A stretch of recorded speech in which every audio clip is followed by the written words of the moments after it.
Okay, let's see. Is my hair? We're on. Oh, hey, everybody!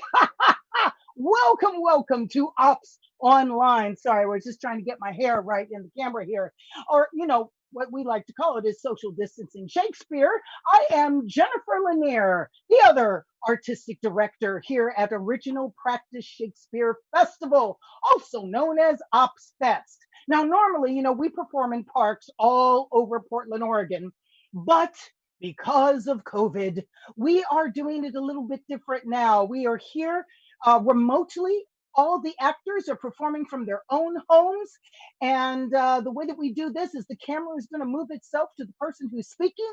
So you will get a chance to enjoy a live performance without being in any danger at all. Tonight's show is Henry the Fourth, Part 1. And it is one of the 21 different plays that we are bringing to you as part of our Willow Fest. We started this on June 21st, and it is continuing through August 16th is the end of Willow Fest. But there are more plays after that. You'll hear more about that later. Now, this brings up something. A few of you I notice out there, because I can see absolutely every one of you. A few of you I see have not been to an ops show before, or even an ops show online before. So let me tell you a little bit about what makes us a tad different from one or two or all the other Shakespeare companies practically in the country. We do not rehearse together. That is our first difference, just like in Shakespeare's time. Why, you ask? Because they didn't rehearse together. See, that's what I'm saying about in Shakespeare's time, original practice. That's right, rehearsal hadn't even been invented yet. But these people were amazing. They did something like 6 plays a week, 20 to 25 plays a month. I mean, it was just like the way it is now with Netflix and Hulu, always trying to churn out new content, because you got to keep your audience right. They don't want to see the same old thing over and over. They want you to change it up a little bit. So that's what the folks did in Shakespeare's time. Now, our actors, like I said, how do we do this? Well, I'll explain a little more about that. See, our actors are only allowed to see their lines and a few words before that so they know when to speak. They never read the whole play. Well, you see, that's the way they did it then. And because of that, see, the action and the narrative is going to be as much as a surprise to them as it will be to you folks, because we have never done, well, while we've done Henry the Fourth Part 1 before, we have never done it with this specific cast before. So it's really going to be exciting. I mean, this is a lot like a ball game, you know? Ball players, like baseball players, for instance, they practice their skills. The teams always practice. They know about throwing and hitting and catching and all that good stuff. They practice plays in case something occurs, what they're going to do if they're in a double play situation. We're very much like that. You see, we practice all of our skills. We work on the text, we read it, we understand it. Some of the pieces we even memorize when there are long soliloquies that we want to make sure that we connect to the other folks with. But you can't exactly practice the game. So we don't practice the play, as it were. And unlike other theater companies around, we encourage you to get involved in the action. If you don't like one of the characters, well, you just feel free to boo. If you're really excited about something heroic a character has done, we want you to cheer. Oh, but you can't really do that here for us to hear you like that happens in the parks. So what we do have is a comment section. Oh, yes. The comment section is where you can keep up with the action and say a little something to us about what you think about it. Now, keeping up with the comments today on both Facebook and YouTube, we have the intrepid M. M is fabulous. They are quick on the keyboard and will keep up and comment with you. That's how we like to engage with you folks here. If you would, join in the fun on that. We love it. Now, all of our shows, whether we're in the parks or online, they're all admission free, because we believe that Shakespeare's people Did I mention the Q scripts? Oh, yes, I did mention. I know I'm holding it in my hand. I never actually showed it to you though. See, that's a Q script right there. It's got words on it and stuff.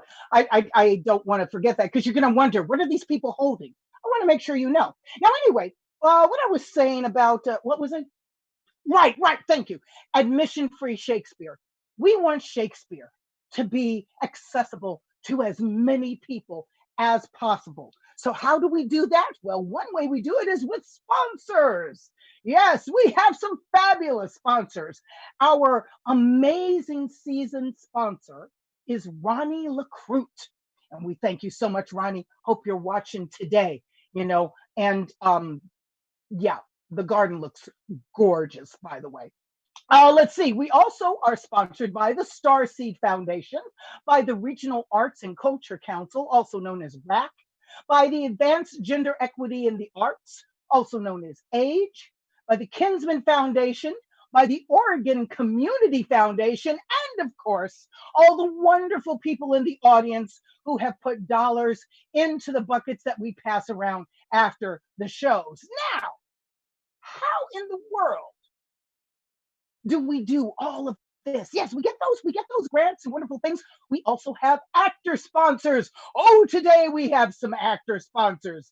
Amy Treisler, who is going to be playing King Henry today, is sponsored by Terry Shibak Gordon and by Toby Gordon. Chloe Duckert, who is playing Hotspur today, is sponsored by Gabe Christopherson. And we thank you so much for caring about those actors and making sure that you were an individual sponsor to them. Thank you so much. Now, you can see the full list of our sponsors in the program that is located in the post that happened a little bit before the show today. If you scroll up to that and click, you'll be able to see a program that tells you who all the actors are, all the people who sponsored us, and what's coming up. Now, usually, see, we pass the buckets at the end of the show, and that's how we get donations, which also help us keep going. Clearly, we can't pass buckets here in virtual land. Oh, what shall we do? What shall we do? We have a few ways. If you happen to have a few extra dollars in your pocket, we would love for you to text 44321 and write in there Ops Fest Online. And that's the way that you can make a donation to us, small or large. It's all lovely and we appreciate it. Also, if you look at your Facebook feed, I know it's right up there, just right up above me here. There's a little line that you can click to donate to Ops as well. And that will give you instructions on how to do that. And that's through Facebook. And I know a few people prefer to send a check if you go to our website, opsfest.org, and you click on the donate on the side of the menu there. Now, that's a place that'll show you where to go. It'll tell you our address. Sorry about that. So that you can send a good paper check if that's what you want to do. But I'll tell you what, it's not a requirement to watch the show. We're just excited we get to do the show for you. And we're excited that you're here watching us do the show. So please check out that information. Donate if you feel like. Don't worry about it if you don't. Now, how in the world do we keep this going with the scrolls and the people and their? Some people are in Beaverton. Some people are in Louisiana. Some people are, across the river in Vancouver. How do we keep this mayhem from getting totally out of hand? Well, folks, we do another thing that they did in Shakespeare's time. We use an on-stage prompter, or I guess in this case, an on-Zoom prompter. That's the person who is kind of your host of the show. Their job is to keep everything running smoothly. They help out when we make mistakes because, you do in a situation like this that's strongly leaned towards improvisation. It's going to happen. And every now and again, there are little technical things that might stop the action. Don't worry, because the prompter will grab hold of that and address it while keeping you entertained. And we're really lucky today. We have got a fabulous prompter who's going to be taking care of everything for us. Today, this prompter actually does hail from the same place I do, from the wilds of Vancouver, Washington. Folks, I'd like for you to put your hands together now for the illustrious, the extremely tall and red-haired Keith Cable. Thank you very much. I have not had quite that introduction of words in those combinations before, so thank you very much, Jen. I am Keith. I will be essentially your host for the evening. Let's see. I think Jen went over all the important stuff. Now, there was one thing. I want you, wherever you are in your homes, in your communities, if you feel so inclined to cheer when you see someone do something that you approve of, go ahead and let it out. It won't be any stranger than anything else that happened this week, which is just like every other week has felt like a month. So I think maybe it might be good to go ahead and just let out a laugh if you want to.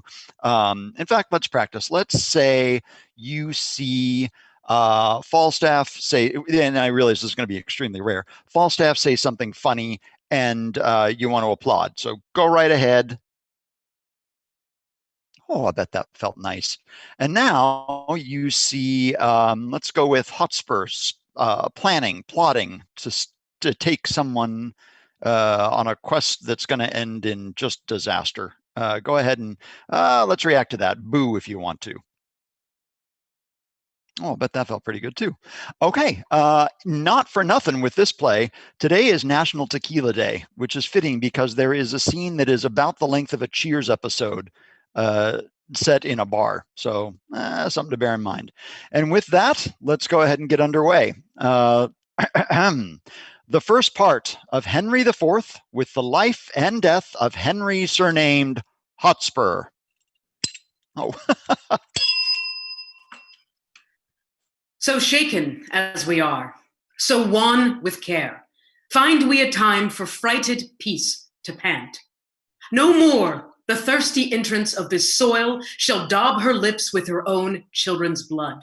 No more shall trenching war channel her fields, nor bruise her florets with the armed hooves of hostile paces. Those opposed eyes, which, like the meteors of a troubled heaven, all of one nature, of one substance bred, did lately meet in the intestine shock and furious close of civil butchery, shall now, in mutual, well-beseeming ranks, march all one way, and be no more opposed against acquaintance, kindred, and allies. The edge of war, like an ill-sheathed knife, no more shall cut his master. Therefore, friends, as far as to the sepulchre of Christ, forthwith a power of English shall we levy, whose arms were molded within their mother's womb to chase these pagans in those holy fields. Then let me hear of you, my Westmoreland, what yesternight our council did decree in forwarding this dear expedience. A post from Wales, loaden with heavy news, whose worst was that the noble Mortimer, leading the men of Herefordshire to fight against the irregular and wild Glendower, was by the rude hands of that Welshman taken, and 1,000 of her people butchered, upon whose dead corpse there were such misuse, such beastly, shameless transformation by those Welshwomen done as may not be without much shame retold or spoken of. It seems then that the tidings of this broil break off our business for the Holy Land. Far more uneven and unwelcome news came from the north, and thus it did report. On Holy Road Day, the gallant Hotspur there, young Harry Percy, and brave Archibald, that ever valiant and approved Scot, at Holmdon met, where they did spend a sad and bloody hour. Here is a dear and industrious friend, Sir Walter Blunt, new lighted from his horse, and he hath brought us smooth and welcome news. The Earl of Douglas is discomfited. 10,000 bold Scots, 22 knights, balked in their own blood did Sir Walter see on Holmdon's plain. Of prisoners, Hotspate took Mordake, the Earl of Fife, an eldest son to beaten Douglas, and the Earl of Athol, of Murray, Angus, and Menteith. And is this not an honorable spoil? A gallant prize? Ha, cousin, is it not? In faith it is. A conquest for a prince to boast of. There thou makest me sad, and makest me sin and envy that my lord Northumberland should be the father of so blessed a son, whilst I, by looking on the praise of him, see riot and dishonor stain the brow of my young Harry. Oh, that it should be true, that it could be proved that some night-tripping fairy had exchanged in cradle claws our children where they lay, and called mine Percy, his Plantagenet, then I would have his Harry, and he mine. But let that from my thoughts. What think you, coz, of this young Percy's prize? The prisoners which he in this adventure hath surprised, to his own use he keeps, and sends me word I shall have none but Mordake, Earl of Fife. This is his uncle's teaching. This is Worcester, malevolent to you in all aspects. But I have sent for him to answer this, and for this cause, a while we must neglect our holy purpose to Jerusalem. Cousin, on Wednesday next, our council we will hold at Windsor, and so inform the lords. But come yourself, with speed again, for more is to be said and to be done than out of anger can be uttered. I will, my liege.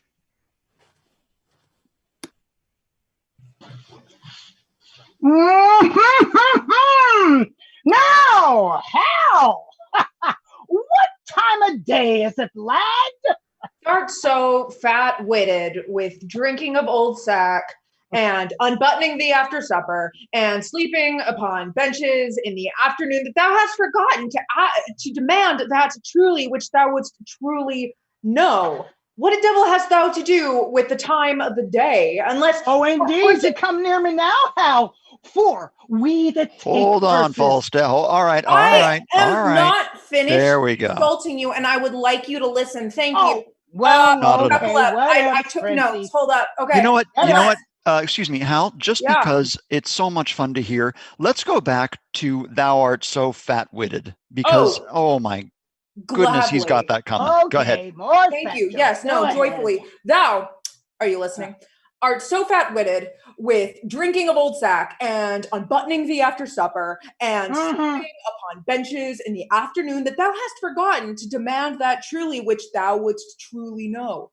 What devil hast thou to do with the time of the day, unless hours were cups of sack, and minutes capons, and clocks the tongues of bawds, the blessed sun himself, a fair hot wench in flame-colored taffeta? I see no reason why thou shouldst be so superfluous as to demand the time of the day. Oh, well, indeed. You come near me now, Hal, for we that take purses go by the moon and 7 stars, and not by Phoebus he, that wandering night so fair. And I prithee, sweet wag, when thou art king, as God save thy grace, the majesty, I should say, for grace thou wilt have none. What, none? No, not so much as will serve to be a prologue to an egg and butter. Well, how now then? Come, roundly, roundly. Oh, marry then, sweet wife. Oh, when thou art king, let not us, that the squires in the night's body, be called thieves of the day's beauty. Let us be Diana's foresters. That sounds like a good name for a dyke bar, doesn't it? Gentlemen of the shade, minions of the moon, and let men say, we be men of good government, being governed as the sea is by our noble and chaste mistress, the moon, under whose countenance we steal. Thou say'st well, and it holds well too, for the fortune of us that are the moon's men doth ebb and flow like the sea, being governed as the sea is by the moon. Oh boy, don't say ebb and flow too much, Hal, because I've had a lot to drink. So now thou sayest true, lad, and is not my hostess of the tavern a most sweet wench? Why, what a pox have I to do with my hostess of the tavern? Oh, well, thou hast called her to a reckoning many a time, and oft. Oh, did I ever call thee for thee to pay thy part? No.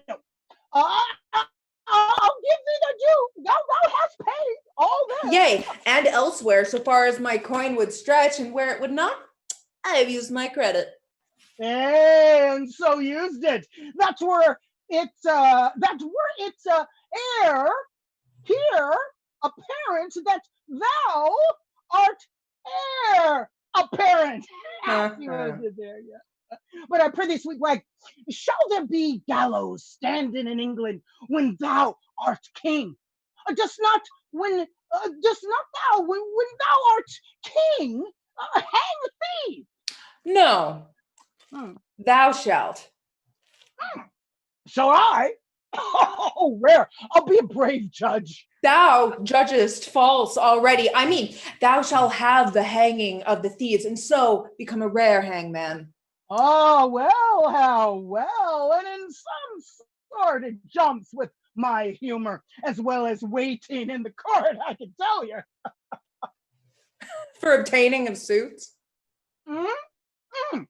Yea, for obtaining of suits, whereof the hangman hath no lean wardrobe. Thou hast the most unsavory smiles, and art indeed the most comparative, rascalious, sweet young prince. An old lord of the council rated me the other day in the street about you, sir, but I marked him not, no, and yet he talked very wisely, but I regarded him not.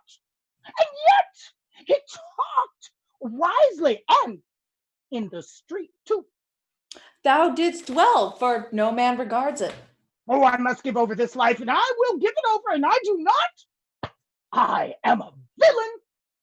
Where shall we take a purse tomorrow, Jack? Where thou wilt, lad. I'll make one. And I do not. You call me a villain and baffle me. I see a good amendment of life in thee, from praying to purse taking. Oh, why, how? 'Tis my vocation, how? 'Tis no sin for a man to labor in his vocation. Oh, if man were to be saved by merit, what hole in hell were hot enough for him? This is the most omnipotent villain that ever cried "Stay!" to a true man. Good morrow, Ned. Good morrow, sweet Hal. What says Monsieur Remorse? What says Sir John Sack and Sugar Jack? How agrees the devil and thee about thy soul that thou soldest him last Good Friday, huh? For a cup of Madeira and a cold capon's leg?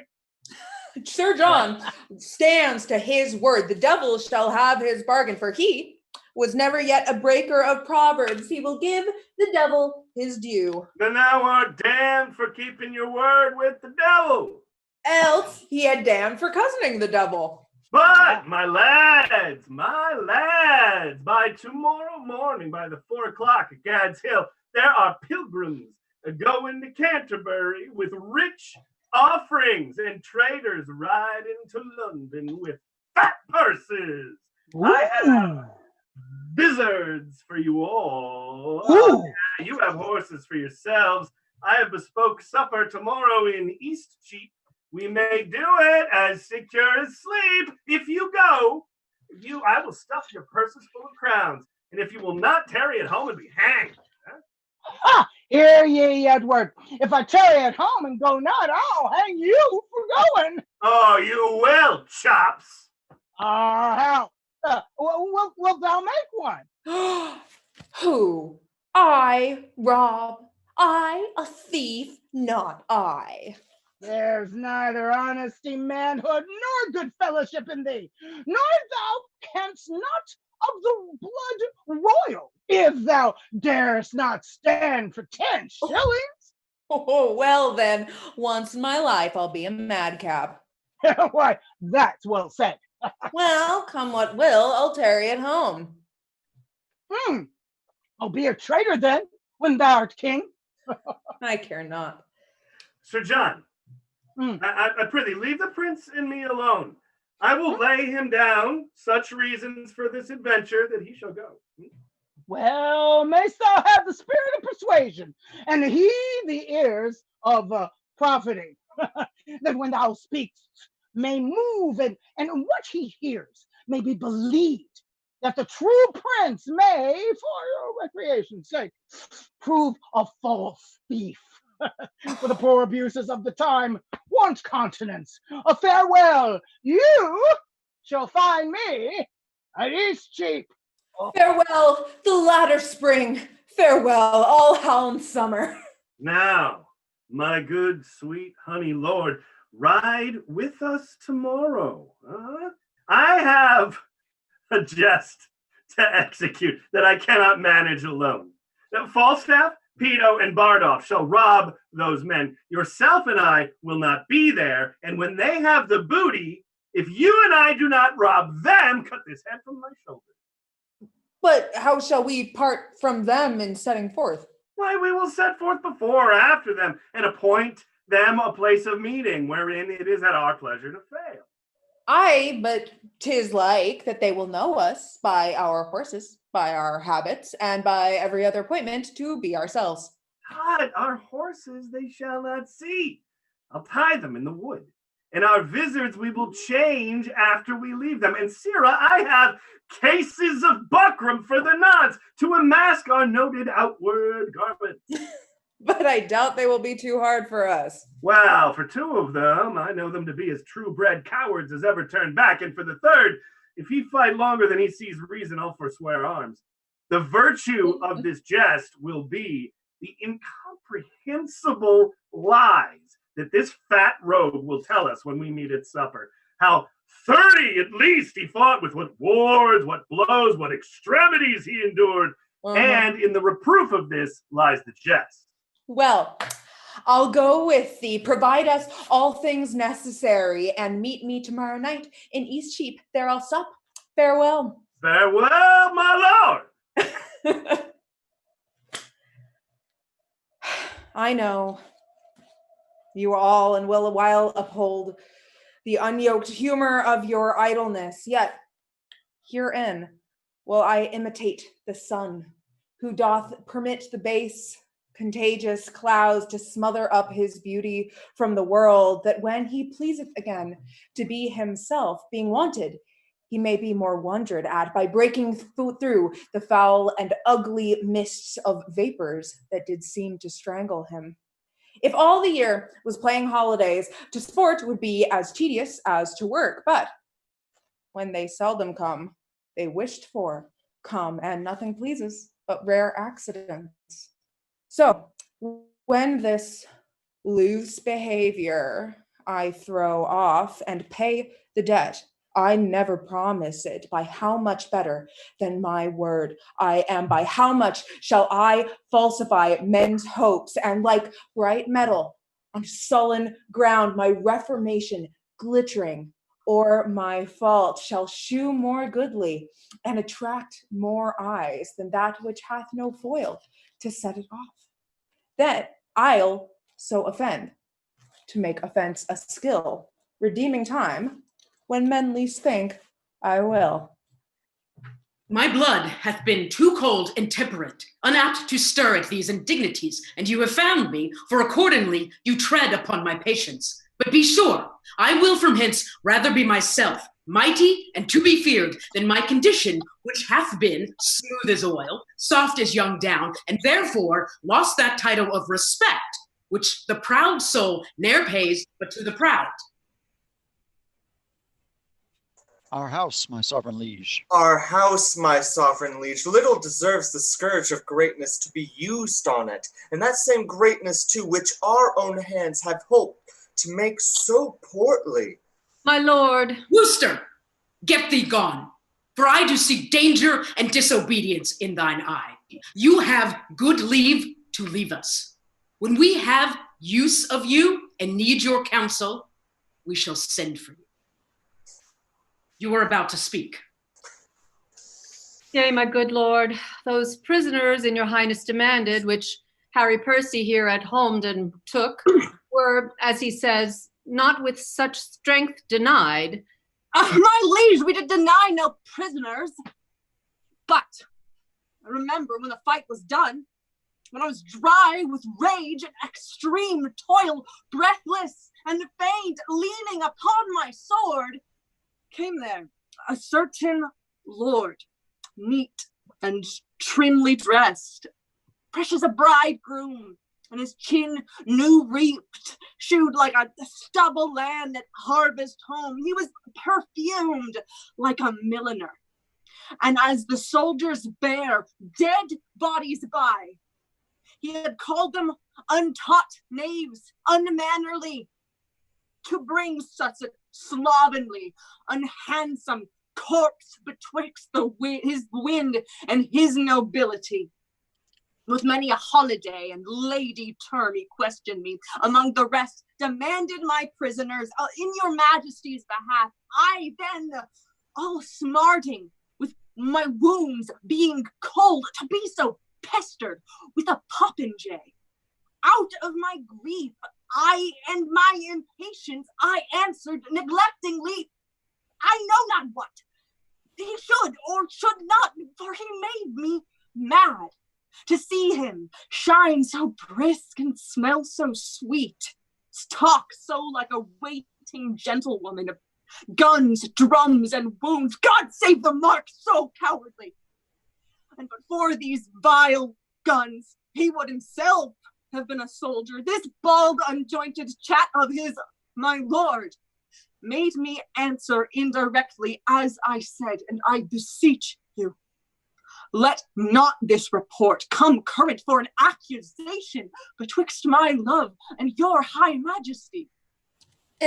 The circumstance considered, good my lord, whatever Harry Percy then had said to such a person and in such a place at such a time, and with all the rest retold, may reasonably die, or many way impeach, never rise to do him wrong, or in any way impeach what then he said, so he unsay it now. Why, yet he doth deny his prisoners, and with proviso and exception that we at our charge shall ransom straight his sister-in-law, the foolish Mortimer, who in my soul hath willfully betrayed the lives of those she did lead to fight against the great magician damned Glendower, whose daughter, as we hear, this Mortimer hath lately married. Shall our coffers then be emptied to redeem a traitor home? Shall we buy treason and indent with fears? No.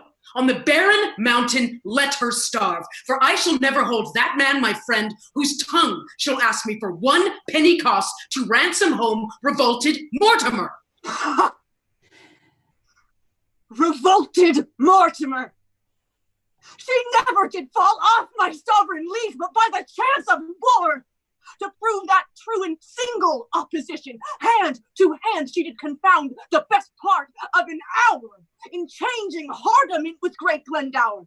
Thou dost belie her, Percy. Thou dost belie her. She never did encounter with Glendower. I tell thee, she darest as well have met the devil alone as Owen Glendower for an enemy. What? Art thou not ashamed? But Sirrah, henceforth, let me not hear you speak of Mortimer. Send me your prisoners with the speediest means, or you shall hear from such a kind of me as will displease you.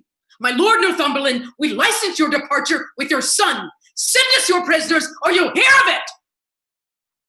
And if the devil come and roar for them, I will not send them. I will after straight and tell him so. For I will ease my heart, although it be with hazard in my head. What? Drunk with choler? Stay and pause a while. Here comes your uncle. Speak of Mortimer, yes, I will speak of her, and let my soul want mercy if I cannot join with her. In her half I'll empty all these veins and shed my dear blood drop by drop in the dust, but I will lift the downfall of Mortimer as high in the air as this unthankful king, as this ingrate and cankred Bolingbroke. Brother, the king hath made your nephew mad. He will, forsooth, have all my prisoners, and when I urge the ransom once again of my wives sister, then his cheek looked pale, and on my face he turned an eye of death, trembling even at the name of Mortimer. I cannot blame him. Was she not proclaimed by Richard that dead is the next of blood? He was. I heard the proclamation. But soft, I pray you, did Richard then proclaim my sister Mortimer heir to the crown? He did. Myself did hear it. Nay, then I cannot blame his cousin king that wished her on the barren mountain starved. But it be that you set the crown upon the head of this forgetful man, and for his sake wore the detested blot of murderous subornation. Shall it be that you a world of curses undergo? Shall it for shame be spoken in the days, or to fill up the chronicle as in the time to come, that men of your nobility and power did gauge them both in an unjust behalf, as both of you, God pardon it, have done, to put down Richard, that sweet lovely rose, and plant this thorn, this canker Bolingbroke? And shall it in more shame be further spoken that you are fooled, discarded, and shook off by him, whom these shames ye underwent? No. Hotspur, I'm so sorry to interrupt you. You've been so Yes. shy and retiring up to this point. It sounds like there might be a story here, then I want to make sure that we don't miss out on what's happened. Yes. If I could draw you out of your shell just a little bit, would it be all right to ask you what might have happened? Okay, so years ago when I was a kid, my father and all my family helped Henry IV when he was banished. Now this king was once banished by the king before, Richard II, who was deposed shortly after by this king, currently Henry IV, and my father and uncles, and so my entire family basically helped this king to be where he is by the murder of a gentle, sweet, and lovely king.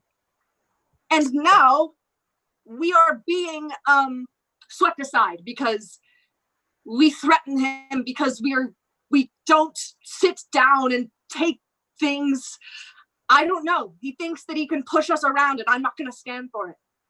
Okay, so it sounds like essentially maybe a little bit like, to an outside observer, a little bit of a tomato-tomato situation, which is understandable. Thank you very much for that. Let's go ahead and go from no, yet time serves. No, yet time serves, wherein you may redeem your banished honors and restore yourselves and the good thoughts of the world again. Revenge the gearing and disdain contempt of this proud king, who studies day and night to answer all the debt he owes unto you, even with the bloody payment of your debts. Therefore, I say... Peace, cousin. Say no more. Imagination of some great exploit drives him beyond the bounds of patience. Good cousin, give me audience for a while. I cry you mercy. Those same noble Scots that are your prisoners. I'll keep them on. By heaven, he shall not have a Scot of them. No, if a Scot would save his soul, he shall not. I'll keep them by this hand. You start away and lend no ear unto my purposes. Those prisoners you shall keep. Nay, I will. And that's flat. He said he will not ransom Mortimer, forbade my tongue to speak of Mortimer, but I will find him when he lies asleep, and in his ear I'll holler, Mortimer! Nay, I'll have a starling, shall be taught to speak nothing but Mortimer, and give it to him to keep his anger still in motion. Hear you, cousin, a word. All studies here I solemnly defy, save out a Gaul and pinch this Bolingbroke, and that same sword and buckler Prince of Wales, but that I think his father loves him not, and that be glad he met with some mischance, I would have poisoned him in a pot of ale. Farewell, kinsman. I'll talk to you when you are better tempered to attend. Why, What a wasp-tongued and impatient fool art thou, to break into this woman's mood, tying thine ear to no tongue but thine own? Why, look you, I'm whipped and scourged with rods, nettled and stung with pismires when I hear of this vile politician, Bolingbroke. Good uncle, tell your tale. I have done. Nay, if you have not, to it again will stay your leisure. I have done in sooth. Then once more to your Scottish prisoners. Deliver them up without their ransom straight, and make the Douglas son your only mean for powers in Scotland. Why, it cannot choose but be a noble plot. The king will always think him in our debt, and think we think ourselves unsatisfied till he hath found a time to pay us home. And see already how he doth begin to make us strangers to his looks of love. He does. We'll be revenged on him. Cousin, farewell. No further go in this than I by letters shall direct your course when time is right, which will be so dainly. I'll steal to Glendower, and lo, Mortimer, where you and Douglas and our powers at once, as I will fashion it, shall haply meet to bear our fortunes in our own strong arms, which now we hold at much uncertainty. Farewell, good brother. We shall thrive, I trust. Uncle, adieu. Oh, let the hours be short till fields and blows and groans applaud our sport. Come! Shelter! Shelter! I have removed Falstaff's horse! Stand close. Poins. Falstaff, poins. Point. Points! Dang points! Peace, you fat-kidneyed rascal! What a brawling dost thou keep? What points? How? If he has walked up to the top of the hill, I'll go seek him. I'm cursed to robbing that thief company. Oh, that rascal has removed my horse. And I tied him, I know not where, but if I travel but 4 foot by the squire further afoot, I shall break my wind. Oh, well, I doubt not, but to die a fair death for all this. If I escape hanging for killing that rogue, I have forsworn his company hourly any time this 22 year, and yet I'm bewitched with the rogue's company. If the rascal have not given me medicines to make me love him, I'll be hanged. It cannot be else. I've drunk medicines.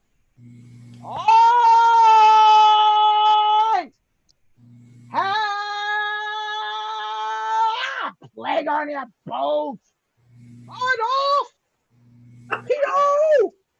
Oh, I'll starve ere I rob a foot further. 8 yards of uneven ground is 70 miles afoot with me. The stony-hearted villains know it well enough. Oh, a plague upon it, when thieves cannot be true to one another. What? Oh, a plague light upon y'all! Oh, give me my horse! You rogues! Give me my horse and be hanged! Peace, you fat guts! Lie down, lay thine ear close to the ground, and list if thou can hear the tread of travelers. Have you any levers to lift me again, being down? I'll not bear mine own flesh so far afoot again, or for all the coin in thy father's exchequer. Oh, what a plague mean ye to cope me thus? Ow! Thou liest. Thou art not colted. Thou art prithee. I see what you did there. Prithee thee, good prince, help me to my horse, good king's son. Ouch, you rogue! Shall I be your ostler? will go hang thyself in thine own heir apparent garters. Who let a cup of sack be my poison when I just is so forward and a foot to a hate it. Stand. So I do against my will. 'Tis our setter. I know his voice. Bardolph, what news? Oh, Casey, on with your wizards. There's money of the king's coming down the hill. 'Tis going to the king's exchequer. oh, you lie, you rogue. 'Tis going to the king's tavern. There's enough to make us all. What? To be Enough hanged? To make us all to be hanged. You three shall confront them in the narrow lane, Ned, and I will lower. If they escape from your encounter, then they light on us. But how many of them? But how many be of them? Some 8 or 10. Oh, wait. Will they not? I'm so sorry. I'm going to interrupt for just a second. Pito, you are currently not audible. He's kind of quiet.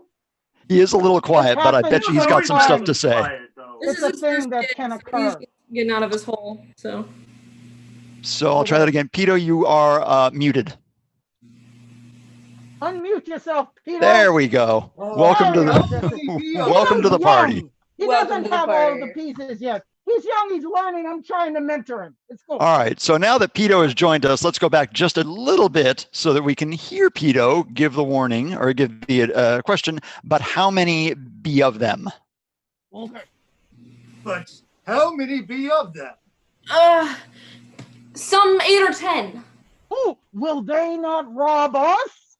What, a coward, Sir John Punch? Oh, indeed, I am not John of Gaunt, your grandfather, but yet no coward, Hal. We'll leave that to the proof. Sir Jack, thy horse stands behind the hedge. When thou needst him, there thou shalt find him. Farewell, and stand fast. Huh? Now I cannot strike him if I should be hanged. Ned, okay. Where are disguises? Here, hard by. Here, hard by. Stand close. Okay. Now, my masters, happy man be his dole, say I. Every man to his business.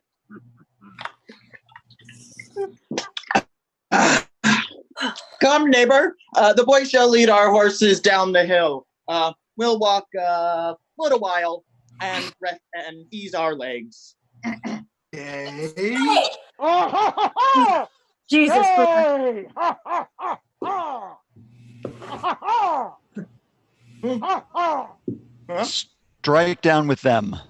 Strike down with them! Come to the estate, your horse and caterpillars! Bacon-fed knaves! They hate us, you! Down with them! Fleece them! Fleece them! Oh, we are undone, both we and ours forever. Hang ye billy knaves, are you undone? No, you fat chuffs! I would your spar were here! On bacons! On what, ye knaves?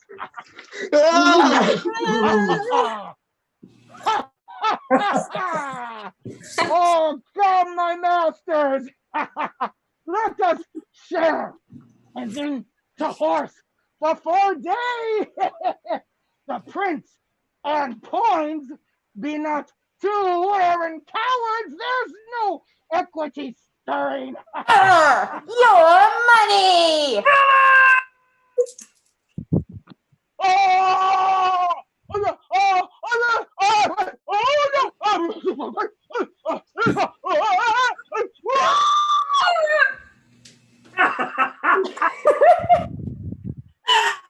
Not with much ease. Now, merrily to horse, The thieves are scattering away. Good Ned Falstaff sweats to death. Oh, were it not for laughing, I should pity him. The rogue roared. But for my own part, my lord, I could be well contented to be there in respect for the love I bear your house. He could be contented. Why is he not then? In respect of the love he bears our house. He choosing this. He loves his own barn better than he loves our house. Let me see some more. The purpose you undertake is dangerous. Why, that's certain! It's dangerous to take a cold, to sleep, to drink. But I tell you, my lord fool, out of this nettle danger we pluck this flower safety. The purpose you undertake is dangerous.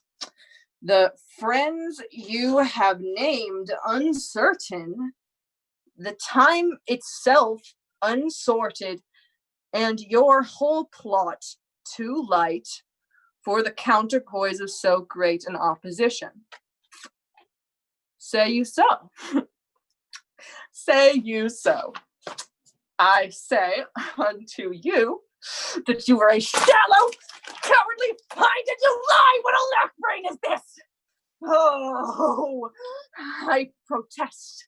Our plot is as good a plot as ever was laid. Our friend, true and constant, a good plot, good friends, full of expectation, an excellent plot. Very good friends. By this hand, if I were now with this rascal, I could brain him with this leading span. Oh, is there not my father, my uncle, and myself, Lord Edmund Mortimer, my Lord of York, and Owen Glendower? Is there not besides the Douglas? In the very sincerity of fear and cold heart, will he to the king and lay open all our proceedings. Hang him. Let him tell the king. We are prepared. I will set forwards tonight. Oh, how now, Kate? I must leave you within these 2 hours. Oh, my good lord, why are you thus alone? For what offense have I this fortnight been a banished woman from my Harry's bed? Tell me, sweet lord, what is it that takes from thee thy stomach, pleasure, and thy golden sleep? Why hast thou lost the fresh blood in thy cheeks, and given my treasures and my rights of thee to thick-eyed musing and cursed melancholy? Some heavy business hath my lord in hand, and I must know it, else he loves me not. What sayest thou, my lady? What is it carries you away? Why, my horse, my love, my horse. Out, you mad-headed ape. A weasel hath not such a deal of spleen as you are tossed with. In sooth, I'll know your business, Harry. That I will. I fear my sister Mortimer doth stir about her title, and hath sent for you to line her enterprise. But if you go, so far afoot, I shall be weary, love. Come, you parakeeto, answer me directly unto this question that I shall answer. Indeed, I'll break thy little finger, Harry, if thou wilt not be true. Oh, away, you trifler. Love, I love thee not, I care not for thee, Kate. This is no world to play with mammoths and to tilt with lips. We must have bloody noses and cracked crowns. What sayst thou, Kate? What wouldst thou have with me? Do ye not love me? Do ye not indeed? Well, do not then. For since you love me not, I will not love myself.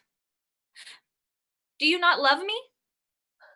Nay, tell me if thou speakst in jest or no.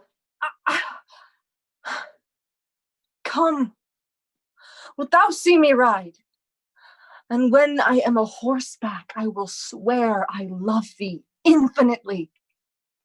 But hark you, Kate, I must not have you henceforth question me whither I go, nor reason whereabout, whither I must, and to conclude, this evening must I leave thee, gentle Kate. I know you wise, but yet no further wise than Harry Percy's wife. Constant you are, but yet a woman, and for secrecy no lady closer. For I will believe thou wilt not utter what thou dost not know, and so far will I trust thee, gentle Kate. How so far?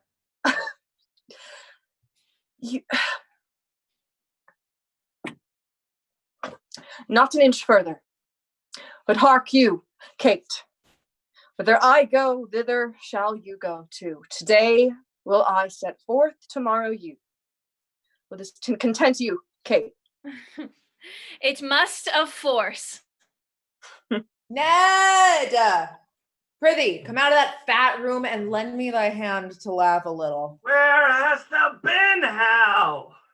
Ned, to drive away the time till Falstaff come, I prithee, do stand thou in some by room while I question my puny drawer to what end he gave me this sugar, and never leave calling Francis, that his tale to me may be nothing but anon. Step aside.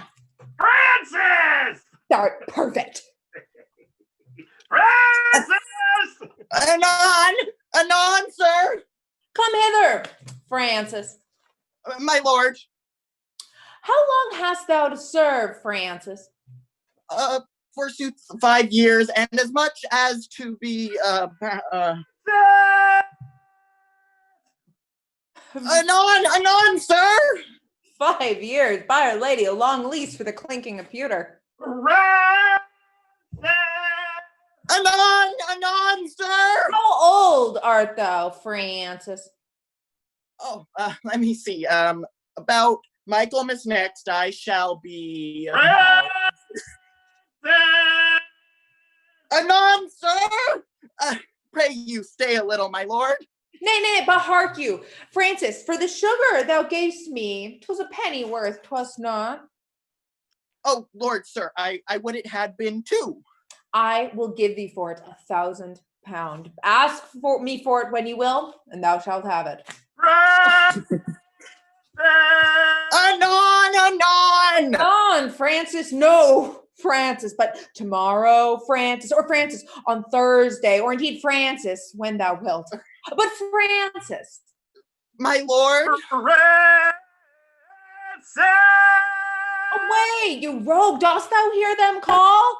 Francis! What, standst thou still and hear such a calling? Look to the guests within. My lord, old Sir John with half a dozen more are at the door. Shall I let them in? Let them alone a while and then open the door. Points! Anon, sir. Falstaff and the rest of the thieves are at the door. Shall we be merry? As merry as crickets, my lad. What's o'clock, Francis? Anon, sir.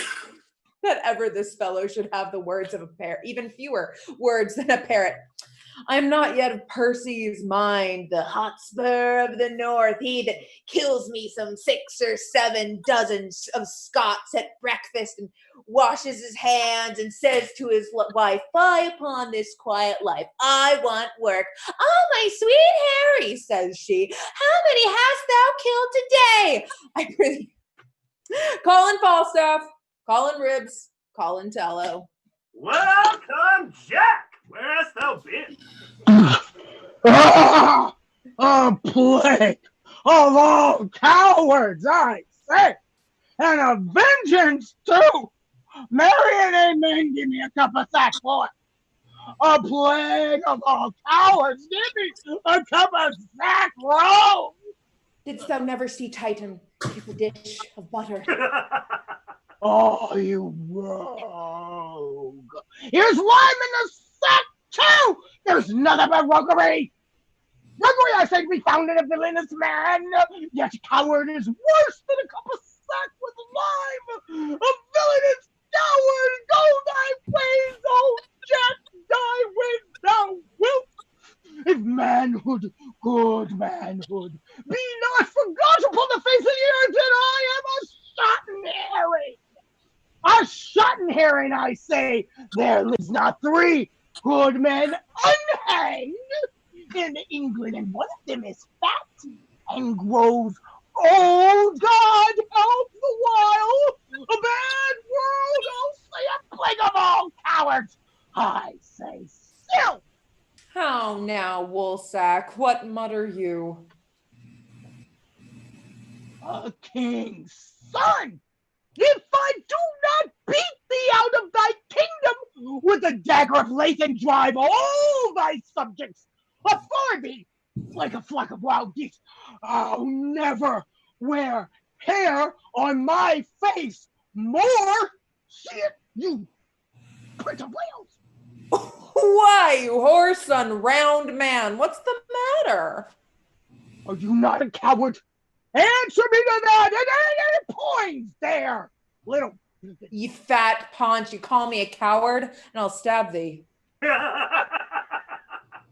I call thee a coward.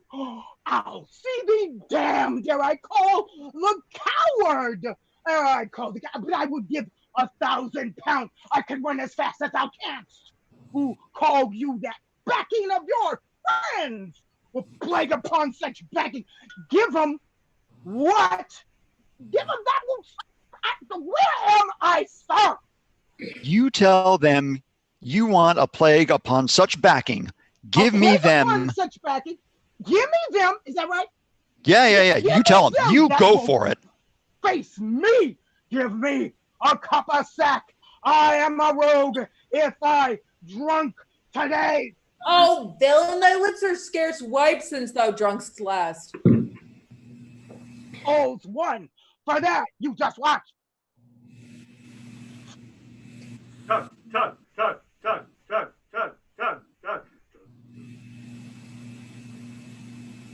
Nice, still going. Truly impressive. I can't even drink that much. Ah! A plague of all cowards. Still say I. What's the matter? What's the matter? Here be three of us. Have taken 1,000 pounds in the morning. Where is it, Jack? Where is it? Taken from us? It is 100 upon poor three of us. What? 100, man. I am a rogue if it were not a half sword with a dozen of them 2 hours together. I have scraped by miracle. I am 8 times thrust through the doublet, 4 through the horse. My sword hacks like a handsaw. I never dealt better since I was a man. Because you know how we do here at Opsfest, because I'm not, but sometimes I am, so, you know, it's all like that. All would not do. A plague of all cowards. Let them speak. If they speak more or less than truth, they are villains and sons of darkness. Oh, speak, sirs. How was it? We three set upon some dozen. 16 at least, my lord. And bound them. No, they were not bound. You rogue, they were bound, every man of them. As we were sharing, some 6 or 7 fresh men set upon us. And unbound the rest, and then come in the other. What? Fought you with them all? Oh, I know not what you call all, but I fought not with 50 of them. I am a bunch of radish if there were not 2 or 3 and 50 upon poor old Jack. Then am I no 2-legged creature. Pray heaven you have not murdered some of them. Oh, nay, there's past plan for. I'd have peppered two up. Two, I'm sure. I've paid 2 rogues in buckram suits. I tell thee what, how. 4 rogues in buckram let drive at me. What 4? Thou saidst but 2 even now. 4, how? I told thee 4. Hi. He said 4. Yeah, these 4 came all up front and mainly thrust at me. I made no more ado, but took all their 7 points in my target thus. 7? Well, there were but 4 even now. In buckram. Aye, 4 in buckram suits. 7 by these hilts or else. I am a villain else. Prithee, let him alone. We'll have more anon. Oh, dost thou hear me, how? Aye, mark thee too, Jack. Do so, for it is worth the listening to. These 9 in buckram that I told thee of. Oh, 2 more already. Yeah, their points being broken. Down fell his hose. Began to give me ground, but I followed me close, came in foot and hand, and with a thought, 7 of the 11 I paid for.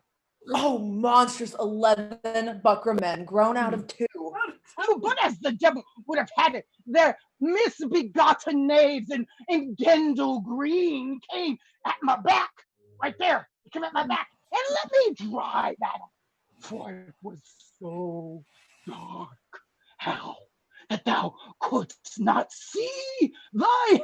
Oh, these lies are like the father that begets them, gross as a mountain, open, palpable. Why, thou clay-brained guts, thou naughty, pated fool, thou whoreson, greasy, obscene tallow catch. Art thou mad? Art thou mad? Is not the truth? Why, how couldst thou know these men in Kendall Green when it was so dark thou couldst not see thy hand? Come, tell us your reason. What saidst thou to this? Your reason, Jack, your reason. Why, upon compulsion? I would not tell you on compulsion. Give you a reason on compulsion. If reasons was plenty as blackberries, and it is blackberry season, so I know of what I speak, I would give no man a reason upon compulsion. I'll no longer be guilty of this sin. This sanguine coward, this bed presser, this horseback breaker, this huge hill of flesh. Away, you starveling, you elf skin, you dried neat's tongue, both pistol, you suckfish, you from west to under. What is like thee? You tailor's yard, you sheath, your bow case, you vile standing. Well, breathe a while and then to it again. And when thou hast tired thyself in base comparisons, hear me speak.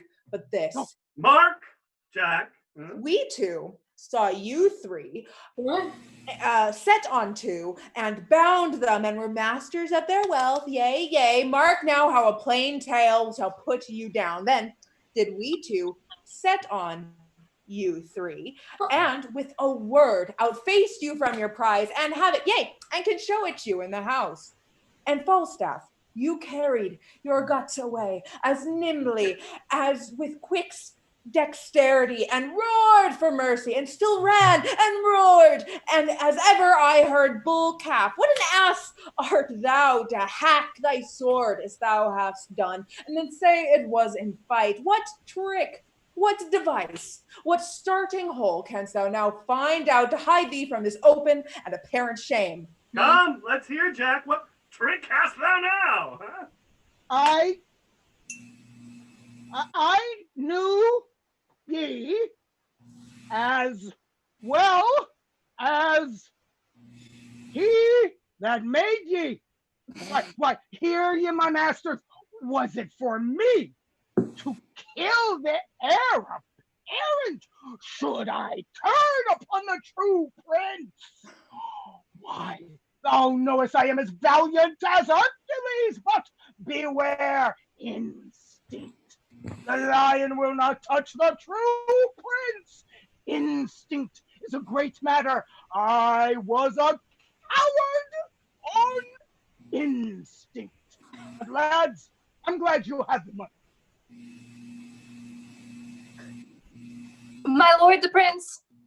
Ah, how now, my lady of the hostess? What sayest thou to me? Marry, my lord, there is a nobleman of the court at door would speak with you. He says he comes from your father. Ugh. Give him as much as will make him a royal man, and send him back again to my mother.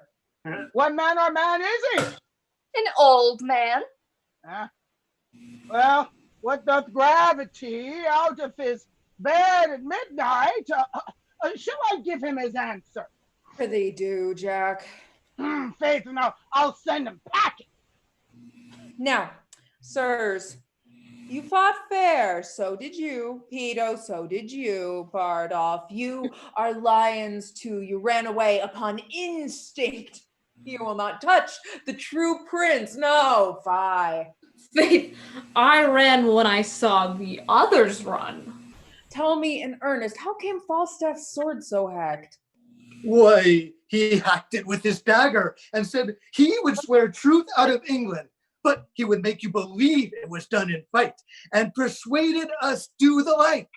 Yea, and to tickle our noses with spear grass to make them bleed, and then to beslubber our garments with it and swear it was the blood of true men. I did that I did not this 7 years before. I blush to hear his monstrous devices. Oh, villain, thou stolest a cup of sack 18 years ago and wert taken with the manner, and ever since thou hast blushed extempore.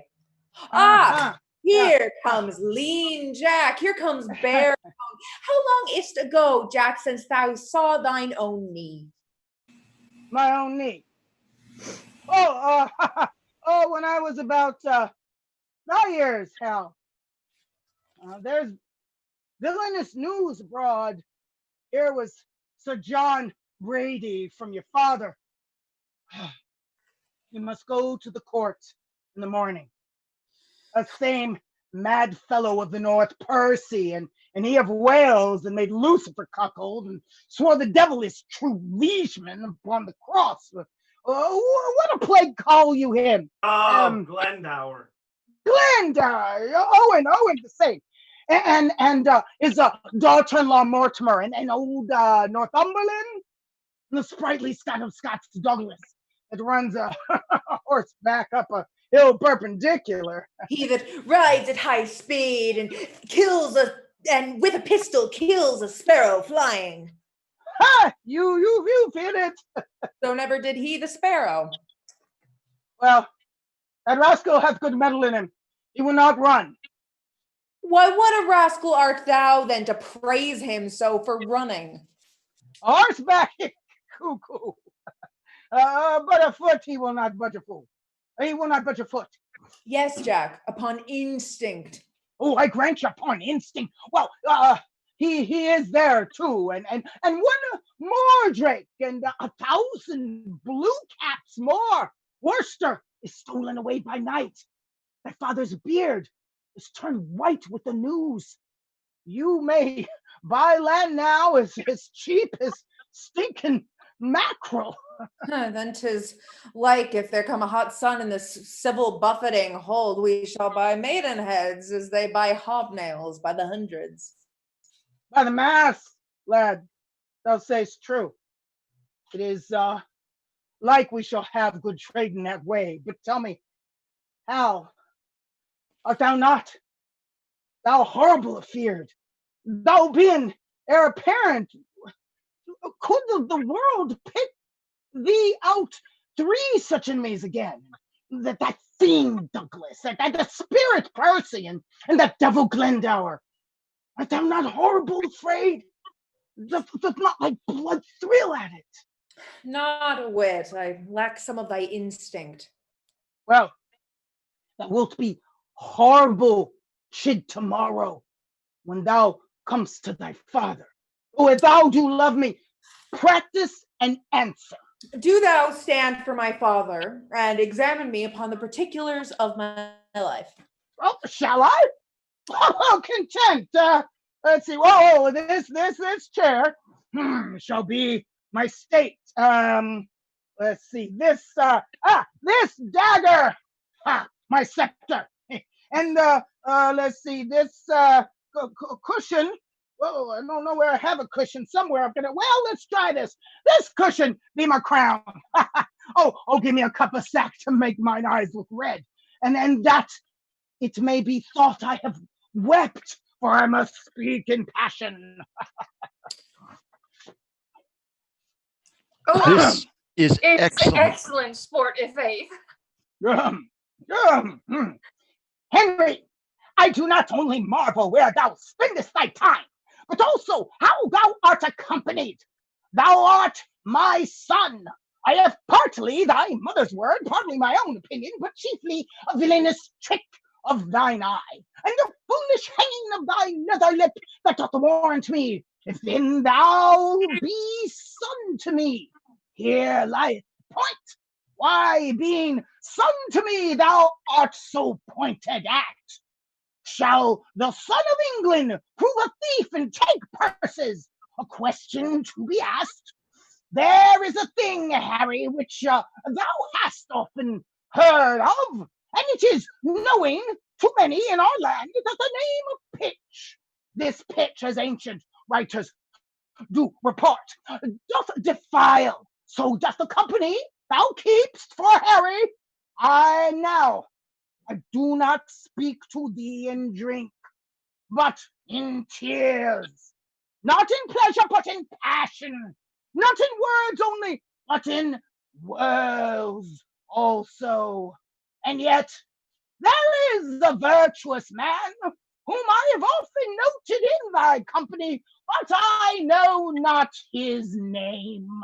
What matter of man ans't like your majesty? A goodly portly man in faith and corpulent, of a cheerful look, a pleasing eye, and a most noble carriage. And now I remember me, his name is Falstaff.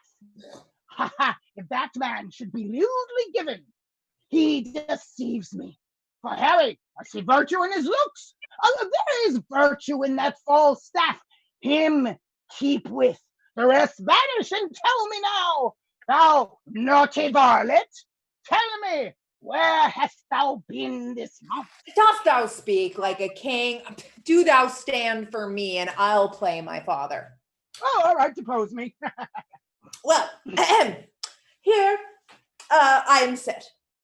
Yeah, and here I stand. Here, judge my masters.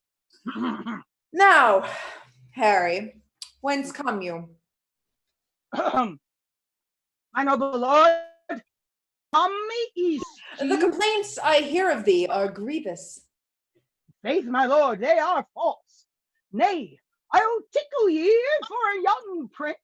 Swear'st thou, ungracious boy, henceforth ne'er look on me. Thou'rt violently carried away from grace. There is a devil that haunts thee in the likeness of a fat old man. A ton of man is thy companion. Why dost thou converse with that trunk of humors, that bolting hutch of beastliness, that huge bombard of sack, that stuffed cloak bag of guts, that roasting Manning tree ox with the pudding in his belly? Sorry. Where is he good but to taste sack and drink it? Where in cunning, but in craft? Where in crafty, but in villainy? Where in villainous, but in all things? Where in worthy, but in nothing? I would your grace would take me with you. Who means your grace? That villainous, abominable misleader of youth, Falstaff, that old white-bearded Stathan. My lord, the man I know. I know thou dost. But to say I know more harm in him than in myself, were to say more than I know that he is old. The more the pity, his white hairs do witness it. But there he is, saving your reverence. A whoremaster that I utterly deny. If second sugar be a fault, and then help the wicked. If to be old and merry be a sin, then many an old host I know is damned. If to be fat be hated, then Pharaoh's lean kind are to be loved. No, my good lord, banish Peto, banish Bardolph, banish Poins, but for sweet Jack Falstaff, kind Jack Falstaff, true Jack Falstaff, valiant Jack Falstaff, and therefore more valiant, being that he is old. Jack Falstaff, banish him not, banish him not. Him thy Harry's company, banish not him thy Harry's company. Banish plump Jack, and banish all the world. I do. I will. Oh, my lord, the sheriff with the most monstrous watch is at the door. Out, you rogue! Play out the play. I have much to say on behalf of that Falstaff. Oh, my lord, the sheriff. Hey, the devil rides upon a fiddlestick. Hey, the devil rides upon a fiddlestick. What's the matter? The sheriff and all the watch are at the door. They are come to search the house. Shall I let them in? I deny you, Major, if you will deny the sheriff. So, if not, let him enter. Go thee behind the heiress, the rest walk up above. Now, my masters, for a good face, a clear conscience. Both which I have had, their date is out, and therefore I'll hide me. Call on the sheriff. Now, Master Sheriff, what is your will with me? First, pardon, my lord. A hue and cry hath followed certain men into this house. What men? One of them is well known, my gracious lord, a gross fat man, as fat as butter. This man, I do assure you, is not here, for I myself at this time have employed him. And Sheriff, I will engage my word to thee that I will by tomorrow dinner time send to him to answer thee or any man for anything he shall be charged withal. And so, let me entreat you, leave the house. I will, my lord. There are 2 gentlemen have in this robbery lost 300 marks. It may be so. If he have robbed these men, he shall be answerable. And so, farewell. Good night, my noble lord. I think it be good morrow, is it not? Indeed, my lord. I think it is 2 o'clock. This oily rascal, go call him forth. Falstaff? Fast asleep behind the arras and snorting like a horse. How hard he catches breath. Search his pockets. Huh? What has thou found? Nothing but papers, my lord. There, let him sleep till day. I'll to the court in the morning. We must all to the wars, and thy place shall be honorable. I'll procure this fat rogue a charge of foot, and I know his death will be a match of 12 score. The money shall be paid back again with advantage. Be with the time in the morning, and so, good morrow, Vito. Good, my lord. These promises are fair, the parties sure, and our induction full of prosperous hope. Lord Mortimer and Cousin Glendower, will you sit down? And Uncle Worcester, plague upon it, I forgot the map. No, here it is. The Cousin Percy, sit. Cousin, Sir Good Cousin Hotspur, for by that name, as oft as Lancaster doth speak of you, his cheeks look pale, and with a rising sigh, he wishes you in heaven. And you in hell, as oft he hears Owen Glendower spoke of. I cannot blame him. At my nativity, the front of heaven was full of fiery shapes of burning cressets, and at my birth, the frame and foundation of the earth shaked like a coward. Why, so it would have done at the same season if your mother's cat had but kittened, though yourself had never been born. I say, the earth did shake when I was born. And I say that the earth was not of my mind, if you suppose as fearing you, it shook. The heavens were all on fire, the earth did tremble. Oh, then the earth shook to see the heavens on fire, and not in fear of your nativity. Blessed disease nature oftentimes breaks forth in strange eruptions. Cousin of many men, I do not bear these crossings. Give me leave to tell you once again that at my birth, the font of heaven was full of fiery shapes. The goats ran from the mountains, and the herds were strangely clamorous to the frighted fields. These signs have marked me extraordinary, and all the courses of my life do show I am not in the role of the common men. Mm-hmm. I think there's no man speaks better Welsh. Out to dinner. Peace! Cousin Percy, you will make him mad. 3 times hath Henry Bolingbroke made head against my power. Thrice from the banks of Wye and sandy bottom Severn have I pent him bootless home and weather-beaten back. Mm-hmm. What? Ooh. Where am I? Glendower, I don't want to take too much away from your majesty. I think there is a part of your story that I am interested in hearing. If you wouldn't mind looking at your scroll just a bit, I don't want you to be able to overlook what you can do. Why I can teach thee, cousin, to command the devil. I would love to hear that part of the story. Yeah, I've heard this one before. Whew. Yeah. So here, I'll start it. If you wouldn't mind, Glendower, taking a look. It's why I can teach thee, cousin, to command the devil. Is that sounding at all familiar to you? No.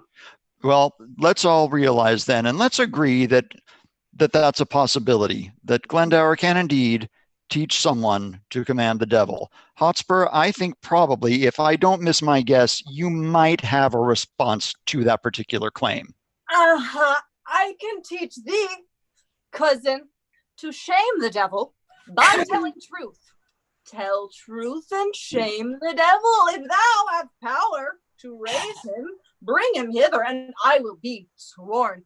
I have the power to shame him hence. Oh, while you live, tell truth and shame the devil. Come, no more of this unprofitable chat. And now, my good Glendower, we would be happy to hear, I think, about how many times Henry Bolingbroke hath made head against your power. Yeah, this is a good story. Yeah. Should be the 3 times again, isn't it? Please, I know this. Of course. 3 times hath Henry Bolingbroke made head against my power. Thrice from the banks of Wye and sandy bottom Severn have I sent him bootless home and weather-beaten back. Home without boots and in foul weather too. Come, here's the map. Shall we divide our right according to our threefold take? All right. The Archdeacon hath divided it into 3 limits very equally. England from Trent. Mortimer, we lost you. Huh? Mortimer, something's changed. I don't know if maybe the devil showed up to take your voice, but it sounds like everything's all right now. Yeah. Say the devil's name. You don't know what will happen. Don't mess with Glendower. We've got a plan here, okay? The Archdeacon hath divided it into 3 limits very equally, all right? England from Trent and Severn hitherto by south and east is to my part assigned. all westward Wales, beyond the Severn shore, and all the fertile land within that bound, to Owen Glendower. And, dear cuz, to you, the remnant northward, lying off from Trent. Tomorrow, cousin Percy, you and I and my good Lord Worcester will set forth to meet your father and the Scottish power as is appointed us at Shrewsbury. My father, Glendower, is not ready yet, nor shall we need his help these 14 days. Shorter time shall send me to you, lords, and in my conduct shall your ladies come, from whom you now must steal and take no leave. For there will be a world of water shed upon the parting of your wives and you. Methinks my moiety, north from Burton here, in quantity equals not one of yours. You said it was equal. It doesn't look like that to me. See how this river comes cranking in and cuts me from the best of all my land. A huge half moon, a monstrous cantle out. I'll have the current in this place dammed up. And here the smug and silver Trent shall run in a new channel, fair and evenly. It shall not wind with such a deep indent to rob me of so rich a bottom here. Not wind? It shall. It must, you see, it doth.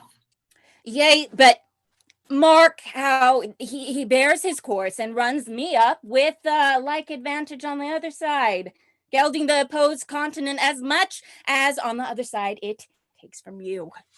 Yea, but a little charge will trench him here and on this north side win this cape of land, and then he runs straight and even. I'll have it so. A little charge will do it. Not have it altered. Will not you? No, nor you shall not. Who shall say me nay? Why, that will I. Let me not understand you then. Speak it in Welsh. I can speak English, Lord, as well as you, for I was trained in the English court and gave the tongue a helpful ornament, a virtue that was never seen in you. Mary, and I am glad of it with all my heart. I'd rather be a kitten and cry mew than one of these same meter ballad mongers. I'd rather hear a brazen candlestick turned or a dry wheel grate on an axle tree, and that would set my teeth nothing on edge, nothing so much as a mincing poetry. Come, you shall have Trent turned. Are the indentures drawn? Shall we be gone? The moon shines fair. You may away by night. I'll haste the writer, and withal break with your wives of your departure hence. I am afraid my daughter will run mad. She much doteth on her Mortimer. Fie! Cousin Percy, how you cross my father! I cannot choose. Sometimes he angers me. He held me last night at least 9 hours in reckoning up the several devil's names that were his lackeys. I cried, and will go to. But mark him not a word. Oh, he is as tedious as a tired horse. Or a railing wife. In faith, he was a worthy gentleman, exceeding well read, and profited in strange concealments. Shall I tell you, cousin? He holds your temper in a high respect. I warrant you that man is not alive, might so have tempted him as you have done, without the taste of danger and reproof. But do not use it oft, let me entreat you. In faith, my lord, you are too wilful blame, and since your coming hither have done enough to put him quite besides his patience. You must needs learn, lord, to amend this fault. Well, I am schooled. Good manners be your speed. Here come our wives, and let us take our leave. This is the deadly spite that angers me.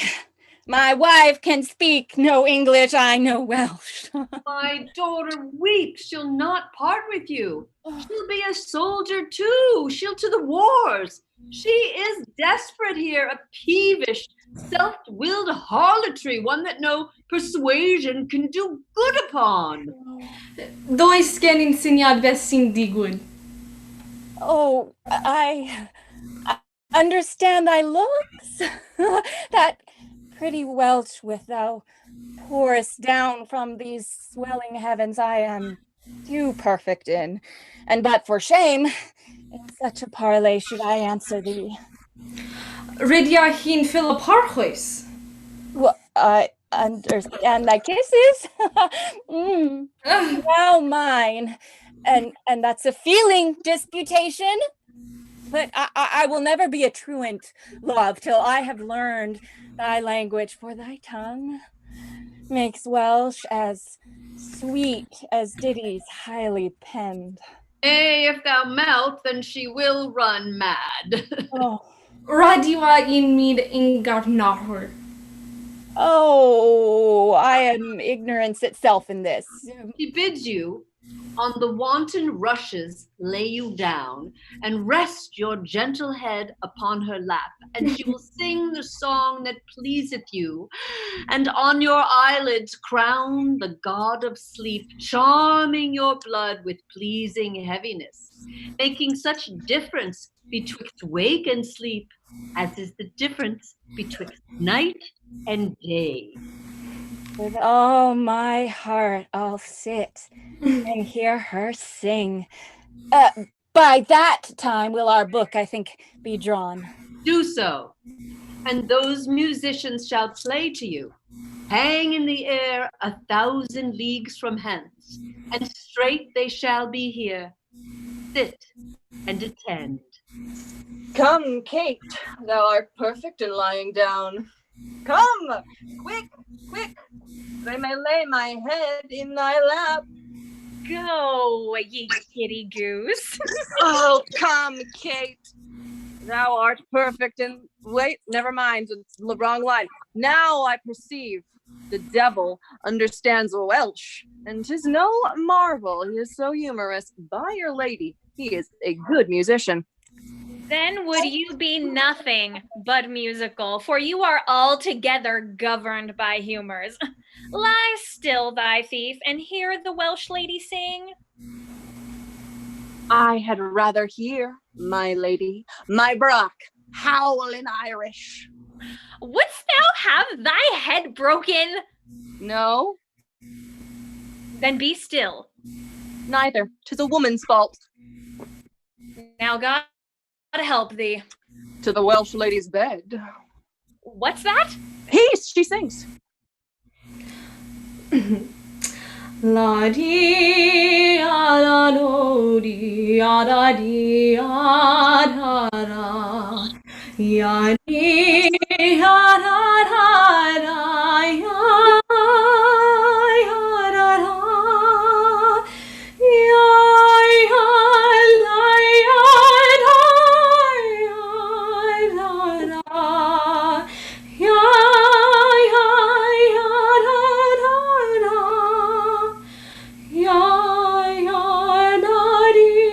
Come, I'll have your song too. Not mine, in good sooth. Not yours, in good sooth. Wear me, Kate, like a lady as thou art, a good mouth-filling oath. Sing. I will not sing. I'll away within these few hours. And so, come in when ye will. Come, Lord Mortimer, you are as slow as our hot Lord Percy is on fire to go. By this, our book is drawn. We'll but seal, and then to horse immediately. With all my heart.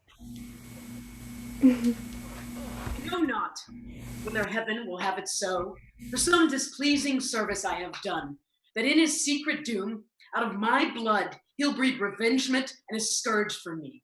But thou dost, in thy passage of life, make me believe that thou art only marked for the hot vengeance and rod of heaven to punish my mistreadings. Tell me else.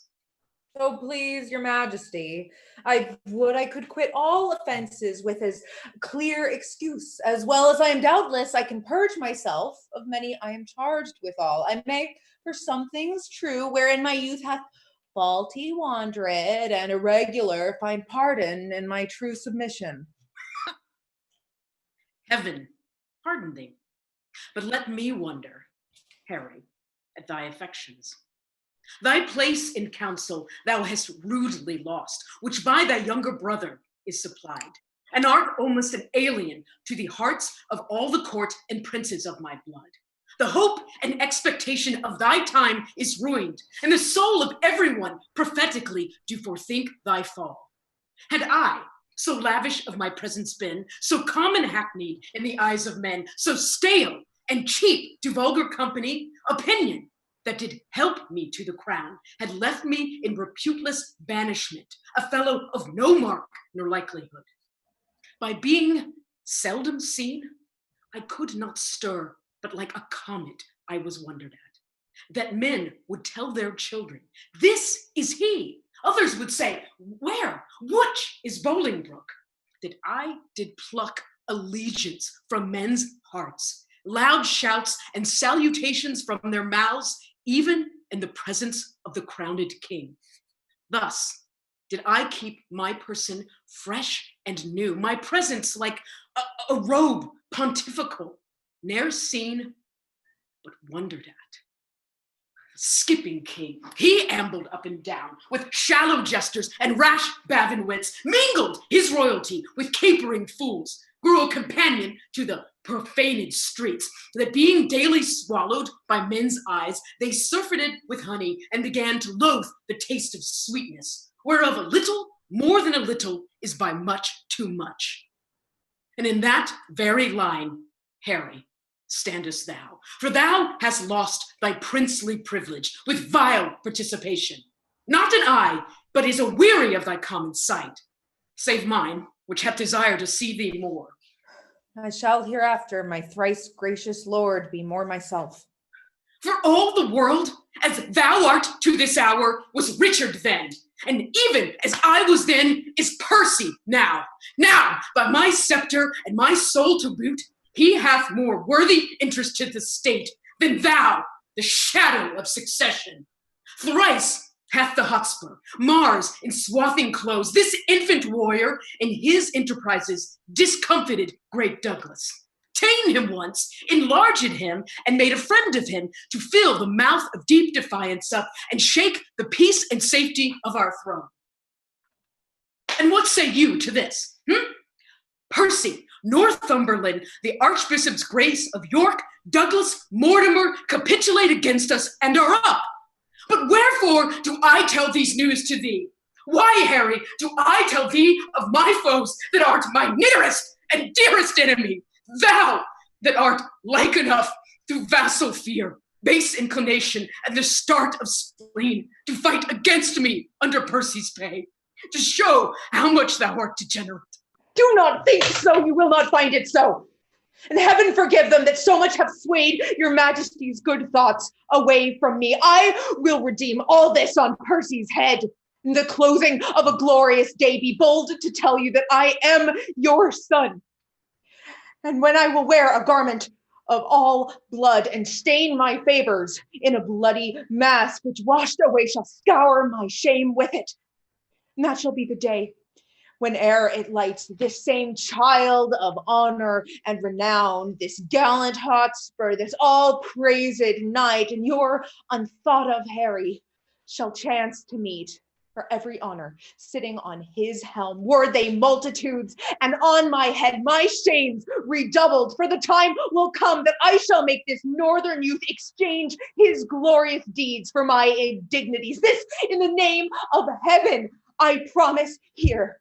What am I saying? The which, if I The perform which, and if do I survive, perform and do survive, I do beseech your majesty may salve the long-grown wounds of my intemperature. If not, the end of life cancels all bans, and I will die 100,000 deaths ere I break the smallest parcel of this vow. 100,000 rebels die in this. Thou shalt have charge and sovereign trust herein. How now, Blunt? Thy looks are full of speed. So hath the business that I come to speak of. The Douglas and the English rebels met the 11th of this month at Shrewsbury. A mighty and a fearful head they are, as ever offered foul play in a state. The Earl of Westmoreland set forth today, and with him my son, Lord John of Lancaster. On Wednesday next, Harry, thou shalt set forward. On Thursday, ourselves we will march. Our meeting is Bridgenorth. Our hands are full of business. Let's away. Advantage feeds him fat, while men delay. thank you all very much for joining us for the first half. We will be back in just a few minutes. This would be the part of the show where normally I'd tell you where the bathrooms are, but probably you ought to know that. So thank you again. We will see you in just a few minutes for the second half.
friends. Hello, hello, hello. Oh my gosh. Back again. Almost ready for the second half of Henry the Fourth, Part 1. All right, so here's the thing. We love doing this. We're excited about the second half. There's battles, there's funny, there's all kinds of stuff going on in the second half. But just really quick, if you are having a great time, if you are excited about getting just a little taste of live theater again, if this is something that is a good thing for you, and you happen to have a couple of extra dollars, if you would please, it would be so fabulous if you would do a quick donation to OpsFest, because after all, these professionals still gotta eat. Even in the time of COVID, there's still groceries to buy and rent to pay. So if you wouldn't mind checking up here, right up here, okay, to the button that you click to donate, we would be oh so grateful. If you like the texting to donate, you just have to text to 44321 and write in there Ops. Oh my gosh, I lost it. OpsFest Online. Sometimes I just can't remember. OpsFest Online. And that will take you to a place where you can donate to us. Or if you just like good old-fashioned checks, go to our website and find the address that you can send that to. We are grateful for every single thing that you folks donate to us to make theater happen, to get just a little bitty bit of live theater to come again. All right, so that was my little bit, because, you know, as an AD, I've got to look for, you know, how we keep everything running. But the exciting second half is about to start. I am going to shoot you all over to the prompter of all, the dude who keeps us together, the man with plan, folks. Come again and clap away for Keith. Thank you very much. And once again, those words in that order are unfamiliar, so thank you.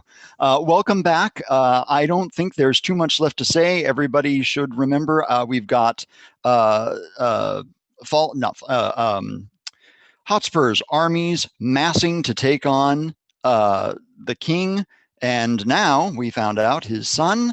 And unfortunately, or fortunately, that means his son's friends are also going to tag along. So if you've ever wondered what Falstaff looks like at war, we're about to find out. And with that setup, I think we're ready for Henry IV, Part 1, the second half.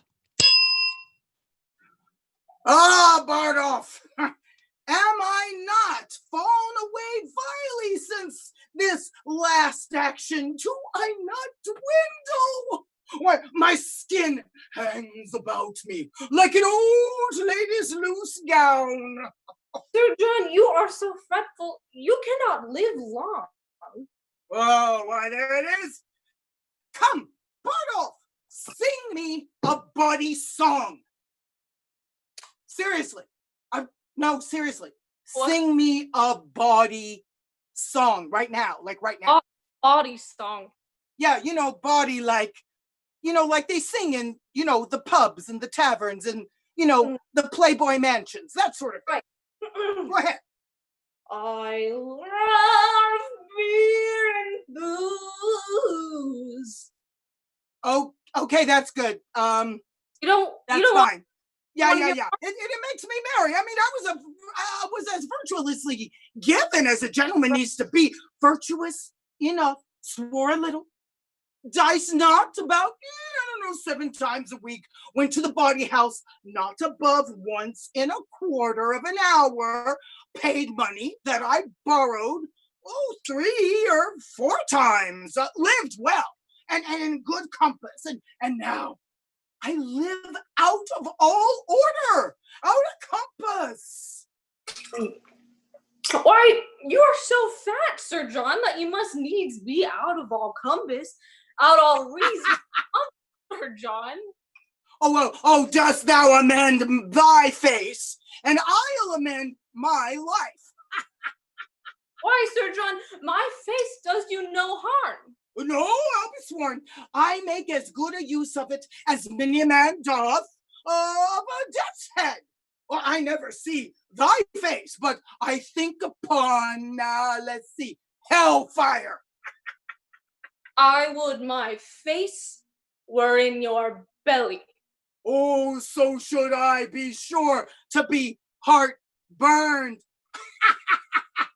Oh, how now, Dame Partlet, the hen, have you encountered yet who picked my pocket? Why, Sir John, what do you think, Sir John?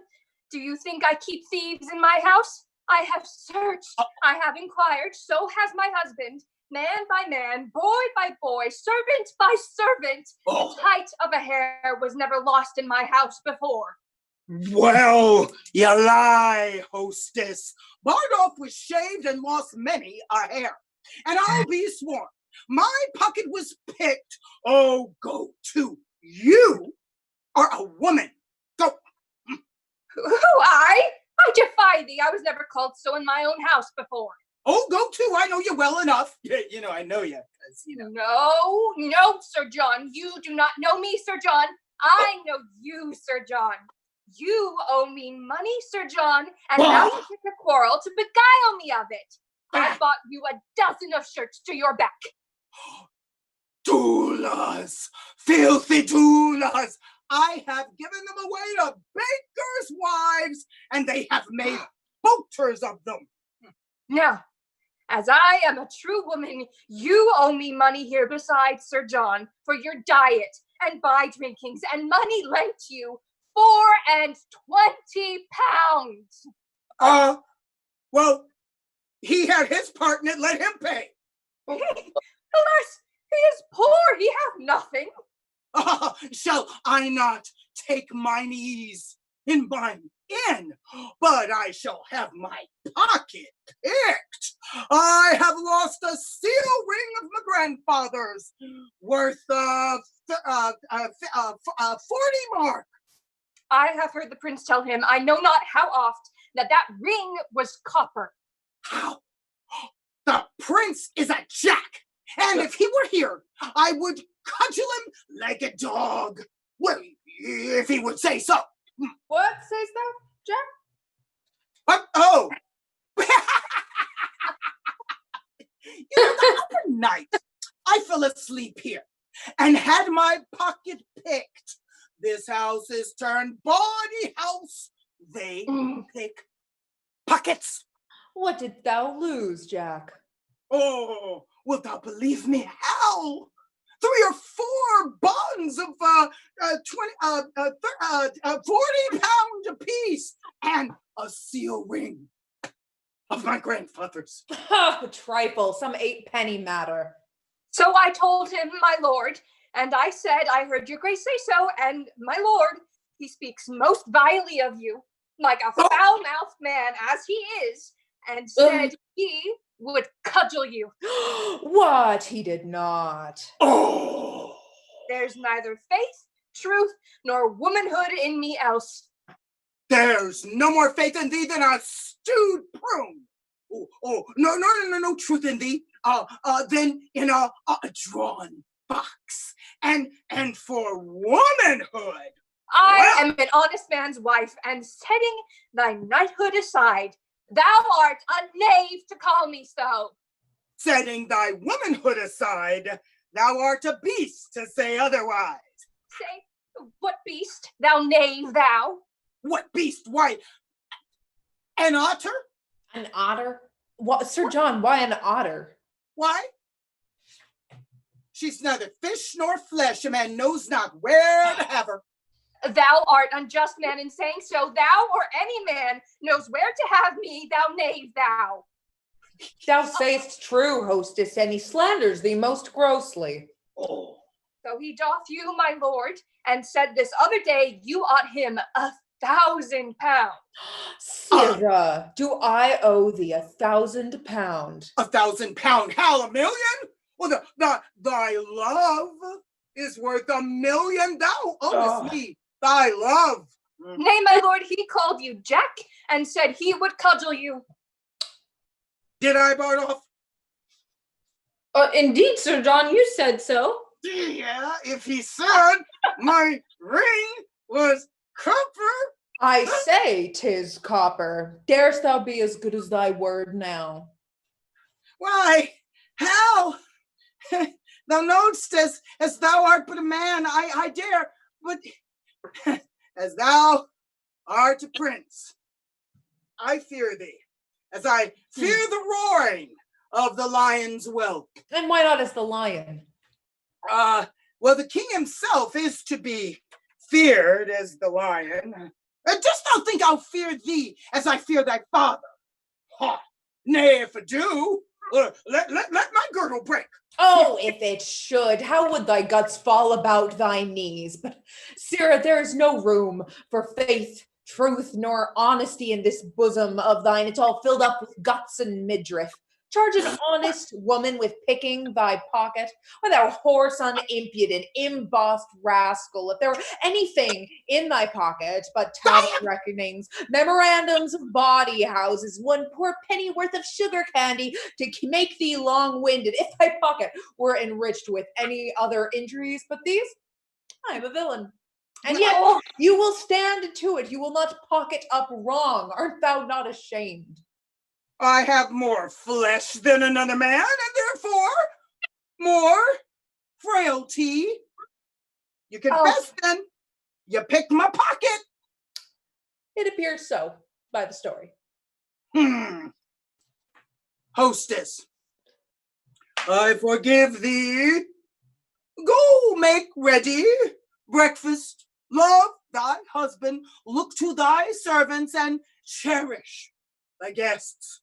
Nay, I prithee, begone. Now, how? To the news at court for the robbery, lad. How is that answered? Oh, my sweet beef. I must still be good angel to thee. The money is paid back again.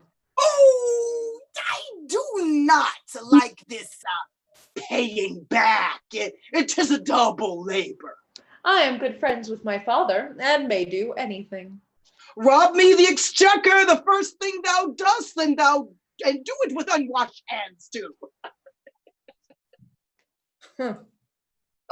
Do, my lord. I have procured thee, Jack, a charge of foot. Oh, I would it had been of horse. Bardolph. My lord. Go. Bear this letter to my Lord John of Lancaster, to my brother John. This to my Lord of Westmoreland. Jack, meet me tomorrow at Temple Hall at 2:00 in the afternoon. There shalt thou know thy charge. The land is burning. Percy stands on high, and either they or we must lower lie. Rare words, brave world. Hostess, my breakfast. Come. How well said, my noble Scot. If speaking truth in this fine age were not thought flattery, such attribution should the Douglas have by heaven. I cannot flatter, I defy the tongues of soothers, but a braver place in my heart's love hath no man than yourself. Thou art the king of honor. No man so potent breathes upon the ground, but I will beard you. Do so, and 'tis well. What letters hast there? I can but thank you. These letters come from your father.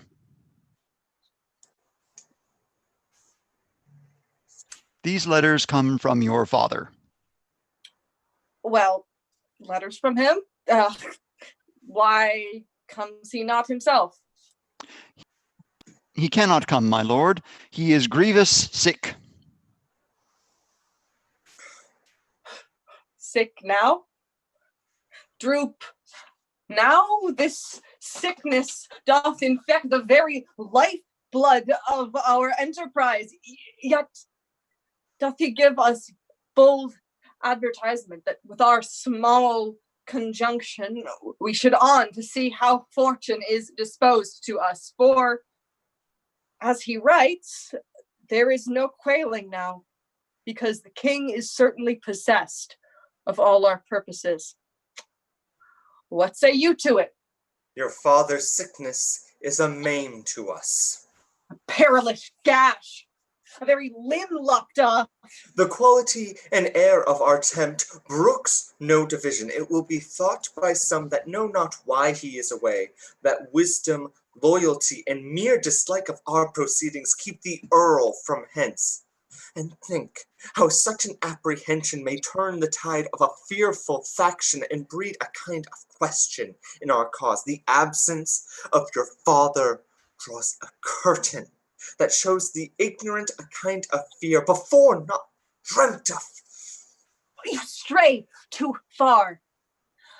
I rather of his absence make more use. It lends a luster and more a great opinion, a larger dare to your great enterprise than if the Earl were here. For men must think. If we without his help can make a head to push against the kingdom, with his help we shall o'erturn it topsy-turvy down. Yet all goes well, yet all our joints are whole. My cousin Vernon, welcome by my soul. Pray God my news be worth a welcome, Lord. The Earl of Westerland, 7,000 strong, is marching hither towards with Prince John. No harm. What more? And further, I have learned, the king himself in person hath set forth with strong and mighty preparation. He shall be welcome too. Where is his son, the nimble-footed madcap Prince of Wales, and his comrades that daft whirled aside and bid it past? All furnished, all in arms, and gorgeous as the sun at midsummer, wanton as youthful goats, wild as young bulls. I saw young Harry with his bever on, his cushions on his thighs gallantly armed, rise from the ground like feathered Mercury, and vaulted with such ease into his seat as if an angel dropped down from the clouds. No more. Okay, no more. They come like sacrifices, and they're trim. And to the fire-eyed maid of smoky war, all hot and bleeding, will we offer them. The mailed Mars shall on his altar sit, up to the ears in blood. I am on fire! Come, let me take my horse, who is to bear me like a thunderbolt against the bosom of the Prince of Wales. Harry to Harry shall not horse to horse meet, and ne'er part till one drop down a corpse. Oh, that Glendower were come. There is more news. I learned in Worcester, as I rode along, he cannot draw his power these 14 days. That is the worst tidings that I hear of yet. Aye, by my faith, that bears a frosty sound. Oh! My father and Glendower being both away, the powers of us may serve so great a day. Come, let us take a muster speedily. Doomsday is near. Die all! Die merrily. Talk not of dying. I am out of fear of death or death's hand for this one half year. Bardolph, get thee before to Coventry. Fill me a bottle of sack. Will you give me money, Captain? Oh, all right. Yeah. Lay it out. Lay out. Yeah.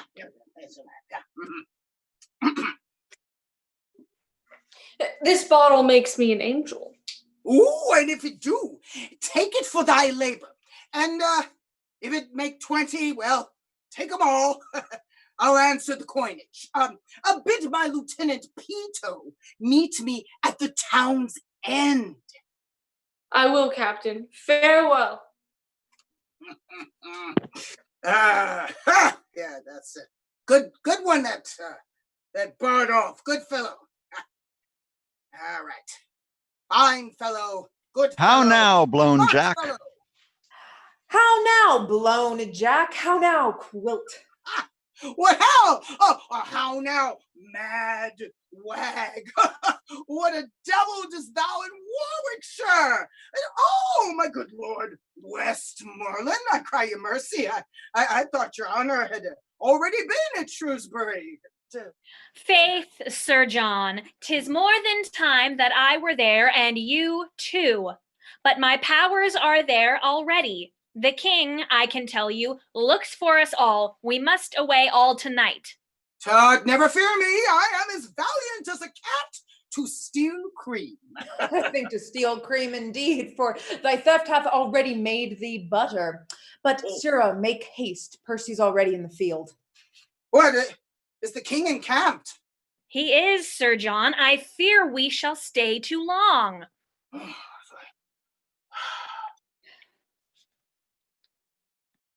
We'll fight him tonight. It may not be. We will fight with him tonight. It may not be. You give him an advantage. Not a whit. Why say you so? Looks he not for supply?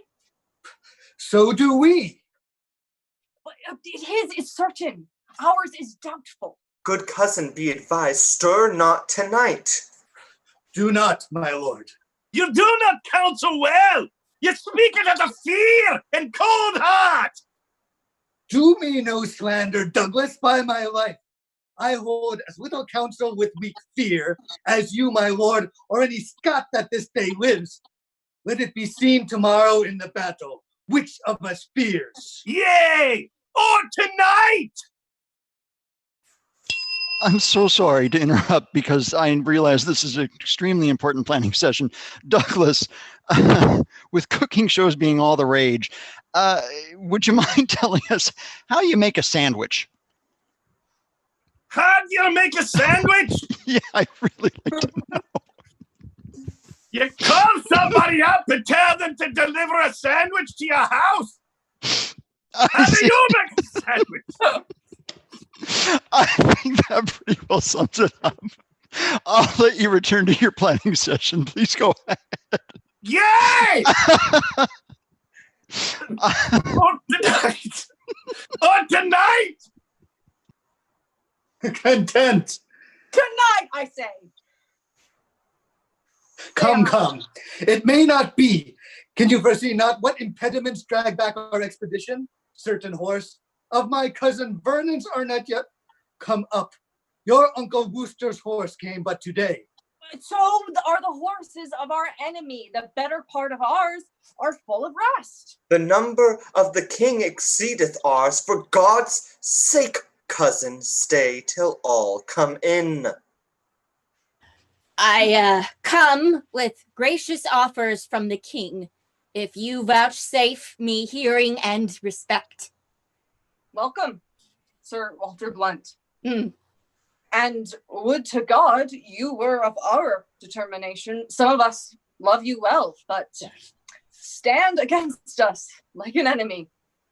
And heaven defend, but still I should stand so long as out of limit and true rule you stand against anointed majesty. But to my charge. The king hath sent to know the nature of your griefs, and whereupon you conjure from the breast of civil peace such bold hostility. If that the king of any way your good deserts forgot, which he confesseth to be manifold, he bids you name your griefs, and with all speed you shall have your desires with interest and pardon absolute for yourself and these herein misled by your suggestion. The king is kind. Mm-hmm. My uncle, my father, and myself did give him the same royalty he wears. And when he was not 26 strong, sick in the world's regard, wretched and low, a poor unminded outlaw, sneaking home my father gave him welcome onto the shore. And when he heard him swear and vow to God he came but to be Duke of Lancaster, to sue his livery and beg his peace with tears of innocence and terms of zeal, my father, in kind heart and pity moved, swore him assistance and performed it too. Tut, I came not to hear this. Then to the point. A short time after, he deposed the king. Soon after that, deprived him of his life. To make that worse, suffered his Mortimer there, without ransom, to lie forfeited, disgraced me in my happy victories, sought to entrap me by intelligence, raided my uncle from the council board, in rage, dismissed my father from the court, broke oath on oath, committed wrong on wrong, and in conclusion, drove us to seek out this head of safety, and withal to pry into his title, the which we find too indirect for long continuance. Shall I return this answer to the king? Not so, Sir Walter. Go to the king, and let there be in pond some surety for a safe return again, and in the morning early shall my uncle bring him our purpose. And so farewell. I would you would accept of grace and love. And may it be so we shall. Pray heaven you do. How bloodily the sun begins to peer above yon busky hill. The day looks pale in his distemperature. The southern wind doth play trumpets to his purposes, and by this hollow whistling in the leaves foretells a tempest and a blustering day. Then with the losers let it sympathize, for nothing can seem foul to those that win. How now, my lord of Worcester? It is not well that you and I should meet upon such terms as now we meet. You have deceived our trust and made us doff our easy robes of peace to crush our limbs in ungentle steel. This is not well, my lord. This is not well. What say you to it? Will you again unknit this churlish knot of all abhorred war, and be no more an exalted meteor, a prodigy of fear, and portent of broached mischief to the unborn times? Hear me, my liege. For mine own part, I could be well content to entertain the lag end of my life with quiet hours, for I do protest, I have not sought the day of this dislike. You have not sought it? How comes it then? Rebellion lay in his way and he found it. Peace, Jewett, peace. It pleased your majesty to turn your looks of favor from myself and all our house. And yet, I must remember you, my lord. We were the first and dearest of your friends. For you, my staff of office did I break in Richard's time, and posted day and night to meet you on the way, and kiss your hand when yet you were in place and in account nothing so strong and fortunate as I. It was myself, my brother, and his son that brought you home and boldly did outdare the danger of the time. And being fed by us, you used us so, as that ungentle gull, the cuckold's bird, useth the sparrows, did oppress our nest.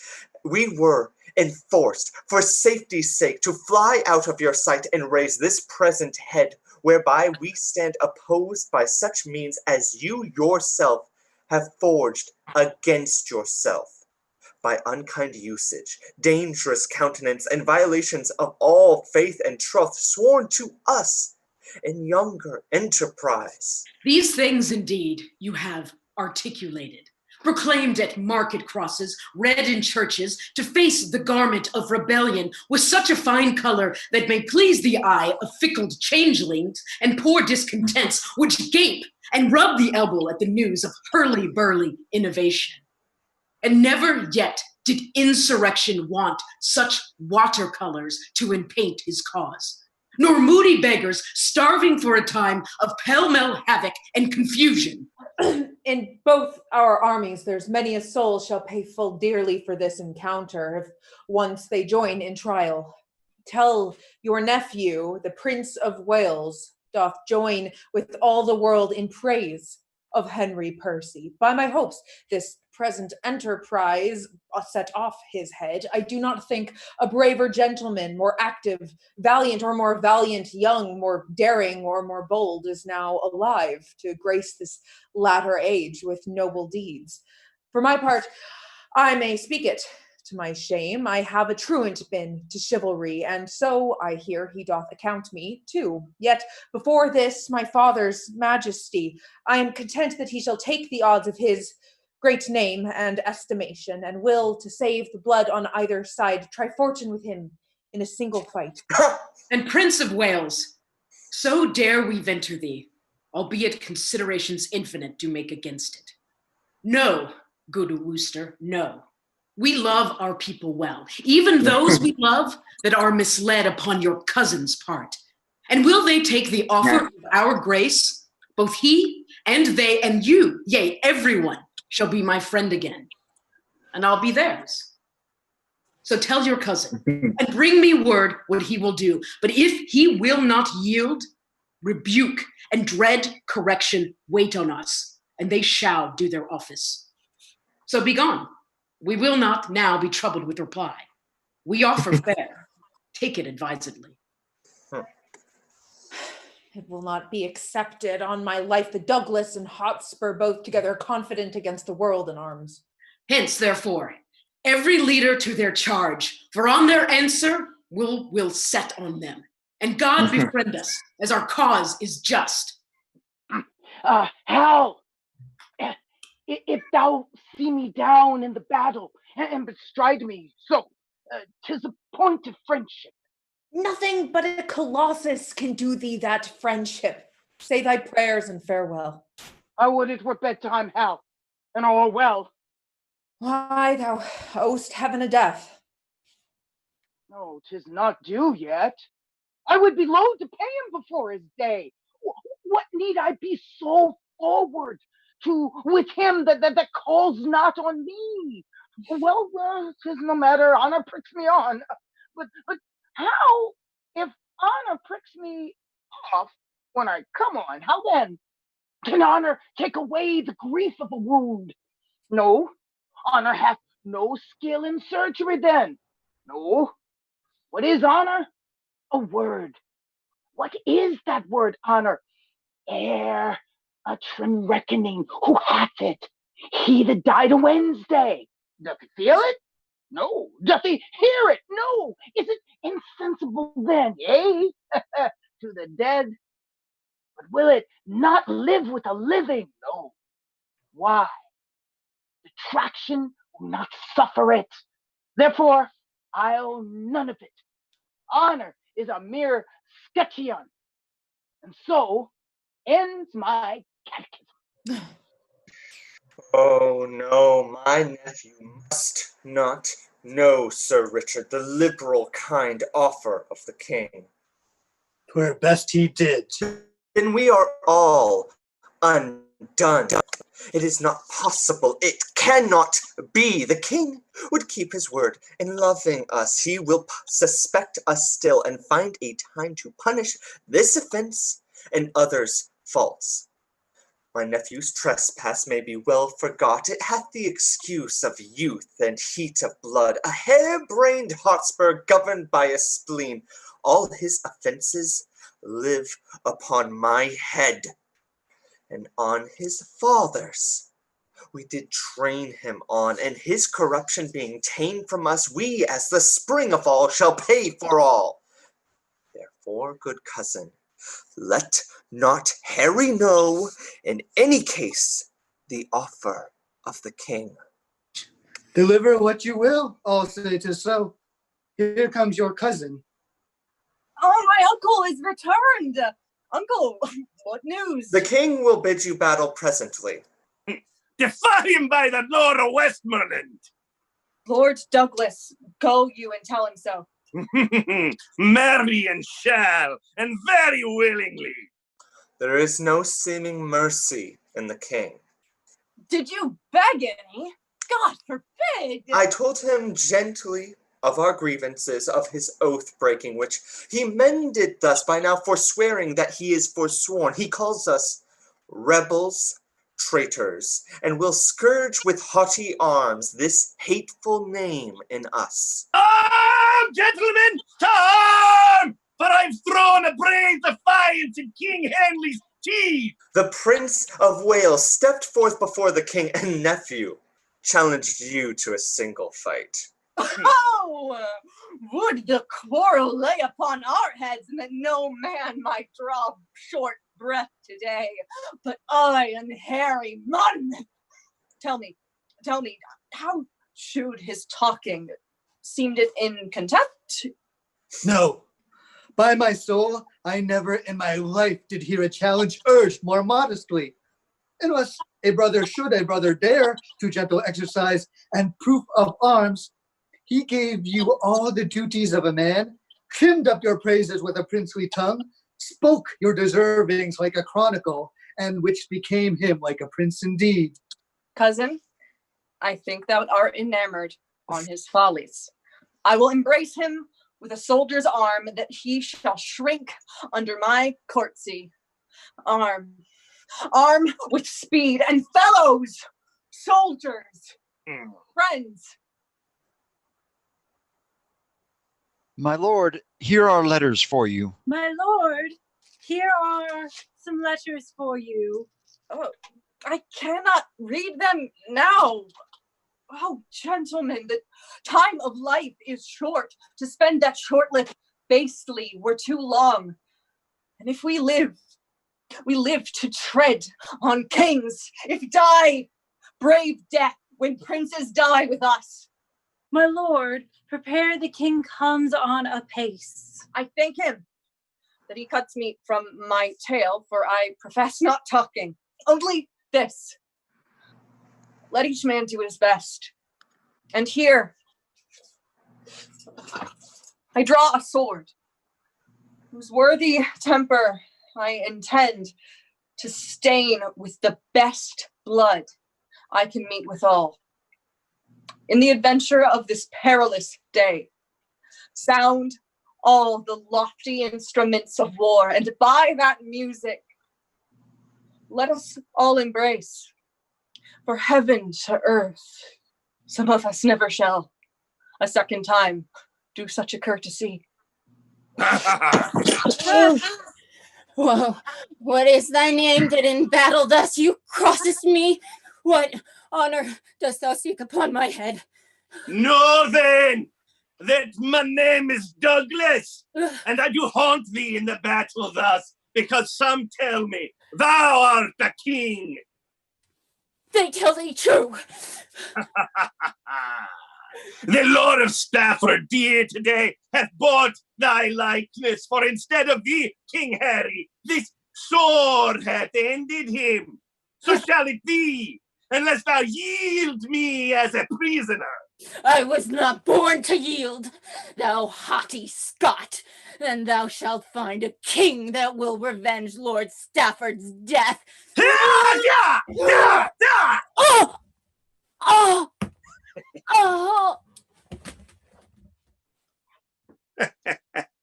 Oh! Oh, Douglas, hadst thou fought at Holmenden thus, I never had triumphed o'er a Scot. All's done, all's won. Here breathless lies the king. Where? Here. This, Douglas? No, I know this face full well. A gallant knight he was. His name was Blunt, similarly furnished like the king himself. Ah, fool! Go with thy soul whither it goes. A borrowed title hast thou bought too dear. Why didst thou tell me thou wert the king? The king hath many marching in his coats. Now by my sword I'll kill all his coats. I'll murder his whole wardrobe piece by piece until I meet the king. Up and away! Our soldiers stand full fairly for the day.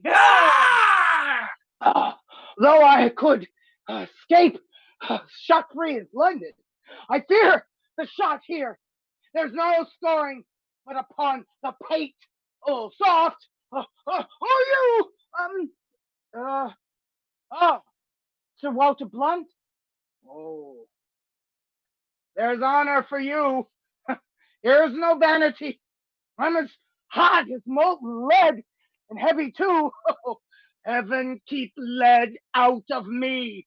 I need no more weight than mine own bowels. Oh, what? Who comes here? Why standst thou idle here? Lend me thy sword. Many a nobleman lies stark and stiff under the hooves of vaunting enemies whose deaths are unrevenged. Prithee, lend me thy sword. Hal, I prithee, give me leave to breathe a while. I paid Percy. I made him sure. He is indeed, and living to kill thee. I prithee, lend me thy sword. Nay, Hal, if Percy be alive, thou getst not my sword. But take my pistol, if thou wilt. Give it me. What is it in the case? Hell, 'tis hot. That will sack a city. What? 'Tis time to jest and dally now. Like not such pretty honor as Sir Walter hath. Give me life, which if I can save, so if not, honor comes unlooked for, and there's an end. I prithee, Harry, withdraw thyself. Thou bleedest too much. Lord John of Lancaster, go with him. Not I, my lord, unless I did bleed too. My lord of Westmoreland, lead him to his tent. Come, my lord, I'll lead you to your tent. Lead me, my lord, I do not need your help. And heaven forbid such a shallow scratch should drive the Prince of Wales from such a field as this. We breathe too long. Come, cousin Westmoreland, our duty this way lies. For heaven's sake, come! By heaven, thou hast deceived me, Lancaster. I did not think thee lord of such a spirit. Before I loved thee as a brother, John, but now I do respect thee as my soul. I saw him hold Lord Percy at the point with lustier maintenance that I did look for of such an ungrown warrior. Oh, boy, this boy leads metal to us all. Another king? They grow like Hydra's heads. I am the Douglas, fatal to all of those that wear those colours on them. What art thou that counterfeits the person of a king? The king himself, who Douglas grieves at heart, so many of his shadows thou hast met, and not the very king. I have 2 boys, seek Percy and myself about the field. But seeing thou fallest on me so luckily, I will essay thee. So defend thyself. I fear thou art another counterfeit, and yet in faith thou bearest thee like a king. But mine, I am sure thou art, whoe'er they be. And thus I win thee.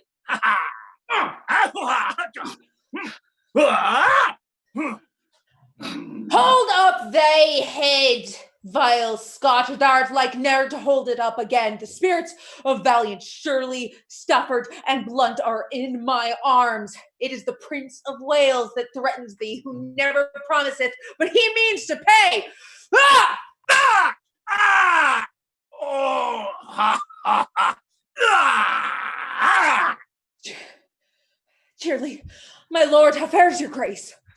Stay and breathe a while. Thou hast redeemed thy lost opinion, and showed thou makes some tender of my life in this fair rescue thou hast brought to me. If I mistake not, thou art Harry Monmouth. I am indeed Harry Monmouth. If I mistake not, thou art Harry Monmouth. Thou speakst as if I would deny my name. My name is Harry Percy. Why then I see a very valiant rebel of that name. I am the Prince of Wales, and think not, Percy, to share with me in glory any more. 2 stars keep not their motion in one sphere, nor can one England brook a double reign of Harry Percy and the Prince of Wales. Nor shall it, Harry, for the hour is come to end one of us. And would it to heaven thy name and arms were now as great as mine. I'll make it greater ere I part from thee, and all the budding honors on thy crest I'll crop and make a garland for my head. I can no longer brook thy vanities. Oh,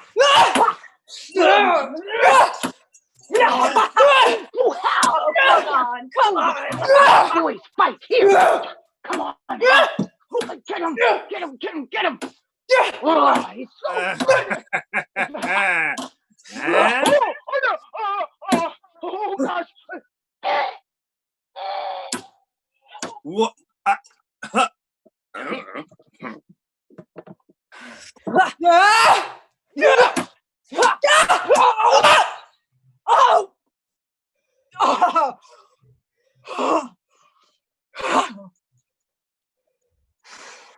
Oh, Harry. Harry, that was robbed me of my youth. I better brook the loss of bread of life than those proud titles thou hast won of me. They wound my thoughts worse than the sword of my flesh. The thoughts, the thrall of life and lifetimes full, and time that takes a survey of all the world must have a stop. Oh, I could prophesy, but that the earth and cold hand of death lies on my tongue. No, Percy, thou art dust and food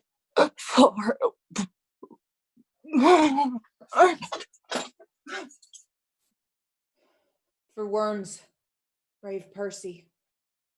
Farewell, great heart, ill-weaved ambition, how much art thou shrunk? What, when this body did contain a spirit, a kingdom was too small a bound, but now 2 paces of the vilest earth is room enough. This earth that bears the dead bears not alive so stout a gentleman. Adieu, and take thy praise with thee to heaven, thy ignominy sleep with thee in thy grave, but not remembered in thy epitaph. What? Old acquaintance, could not all this flesh keep in a little life? Poor Jack. Farewell, I could have better spared a better man. Death hath not struck so fat a deer today, though many dearer in this bloody fray. Emboweled will I see thee by and by, till then in blood by noble Percy lie.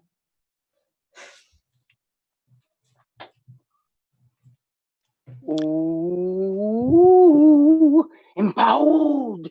Oh, if thou embowel me today, I'll give you leave to powder me and eat me too tomorrow. 'Tis time to counterfeit. For that hot termagant Scot is paid me Scot and lot too. Counterfeit. I'm no counterfeit to die. It is to be a counterfeit. But that counterfeit of a man who hath not the life of a man, but counterfeit dying when a man thereby lives, is to be no counterfeit, but the true and perfect image of life. The better part of valor is discretion, in the which better part I have saved my life.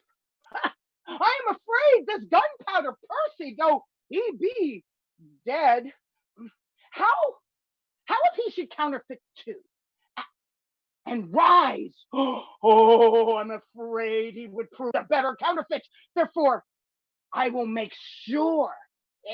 Yeah, and I'll swear I killed him. Why may not he rise as well as I? Oh, nothing confronts me but eyes, and nobody sees me. Therefore, Sarah, a new wound in your thigh. Come you along with me.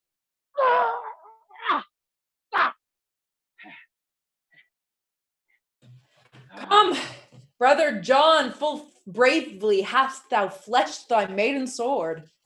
But soft, who have we here? Did you not tell me this fat man was dead? I did. I saw him dead, breathless, and bleeding on the ground. Art thou alive? Or is fantasy that plays with our eyesight? I prithee speak, we will not trust our eyes without our ears. Thou art not what thou seemst. No, that's certain. I'm not a double man. But if I be not Jack Falstaff, then am I a Jack. There's Percy. If your father will do me any honor, so. If not, well, let him kill the next Percy himself. I look to be either Earl or Duke, I can assure you. Why, Percy, I killed myself and saw thee dead. Oh, didst thou? Lord, how the world is given to lying. I grant you I was down, now to breath, and so was he. But we rose both in an instant and fought a long hour by the Shrewsbury clock. If I may be believed, so. If not, let them that should reward valor bear the sin upon their own heads. I'll take on my death to give him, oh, damn, I shouldn't have done that, to give him the wound in the thigh. Or if that man were alive and would deny it, I would make him eat a piece of my sword. This is the strangest tale that e'er I heard. This is the strangest fellow, brother John. Come, bring your luggage nobly on your back. For my part, if a lie may do thee grace, I'll gild it with the happiest terms I have. The trumpets sound, retreat, the day is ours. Come, brother, let's to the highest of the field to see which friends are living and who are dead. I'll follow, as I say, for reward. He that rewards me, heaven reward him. If I do grow great again, I'll grow less, for I'll purge and leave sack and live cleanly, as noblemen do. Thus ever did rebellion find rebuke.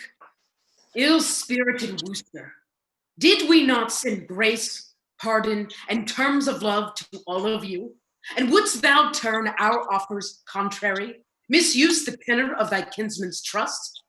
3 knights upon our party slain today, a noble earl, and many creature else had been alive this hour, if like a Christian thou hadst truly borne betwixt our armies true intelligence. What I have done, my safety urged me to, and I embrace this fortune patiently, since, not to be avoided, it falls on me. Bear Wooster to death, and Vernon too. Other offenders we will pause upon. How goes the field? The noble Scot Lord Douglas, when he saw the fortune of the day, quite turned from him. The noble Percy slain, and all his men upon the foot of fear fled with the rest, and falling from a hill, he was so bruised that the pursuers took him. At my tent the Douglas is, and I beseech your grace I may dispose of him. With all my heart. Then, brother John of Lancaster, to you this honorable bounty shall belong. Go to the Douglas and deliver him up to his pleasure, ransomless and free. His valor shewn upon our crest today has taught us to cherish such high deeds, e'en in the bosom of our adversaries.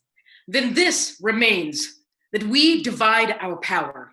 You, son John, and my cousin Westmoreland, towards York shall bend you with your dearest speed, to meet Northumberland and the prelate Scroop, who, as we hear, are busily in arms. Myself and you, son Harry, will towards Wales to fight with Glendower and the Earl of March. Rebellion in this land shall lose his way, meeting the check of such another day.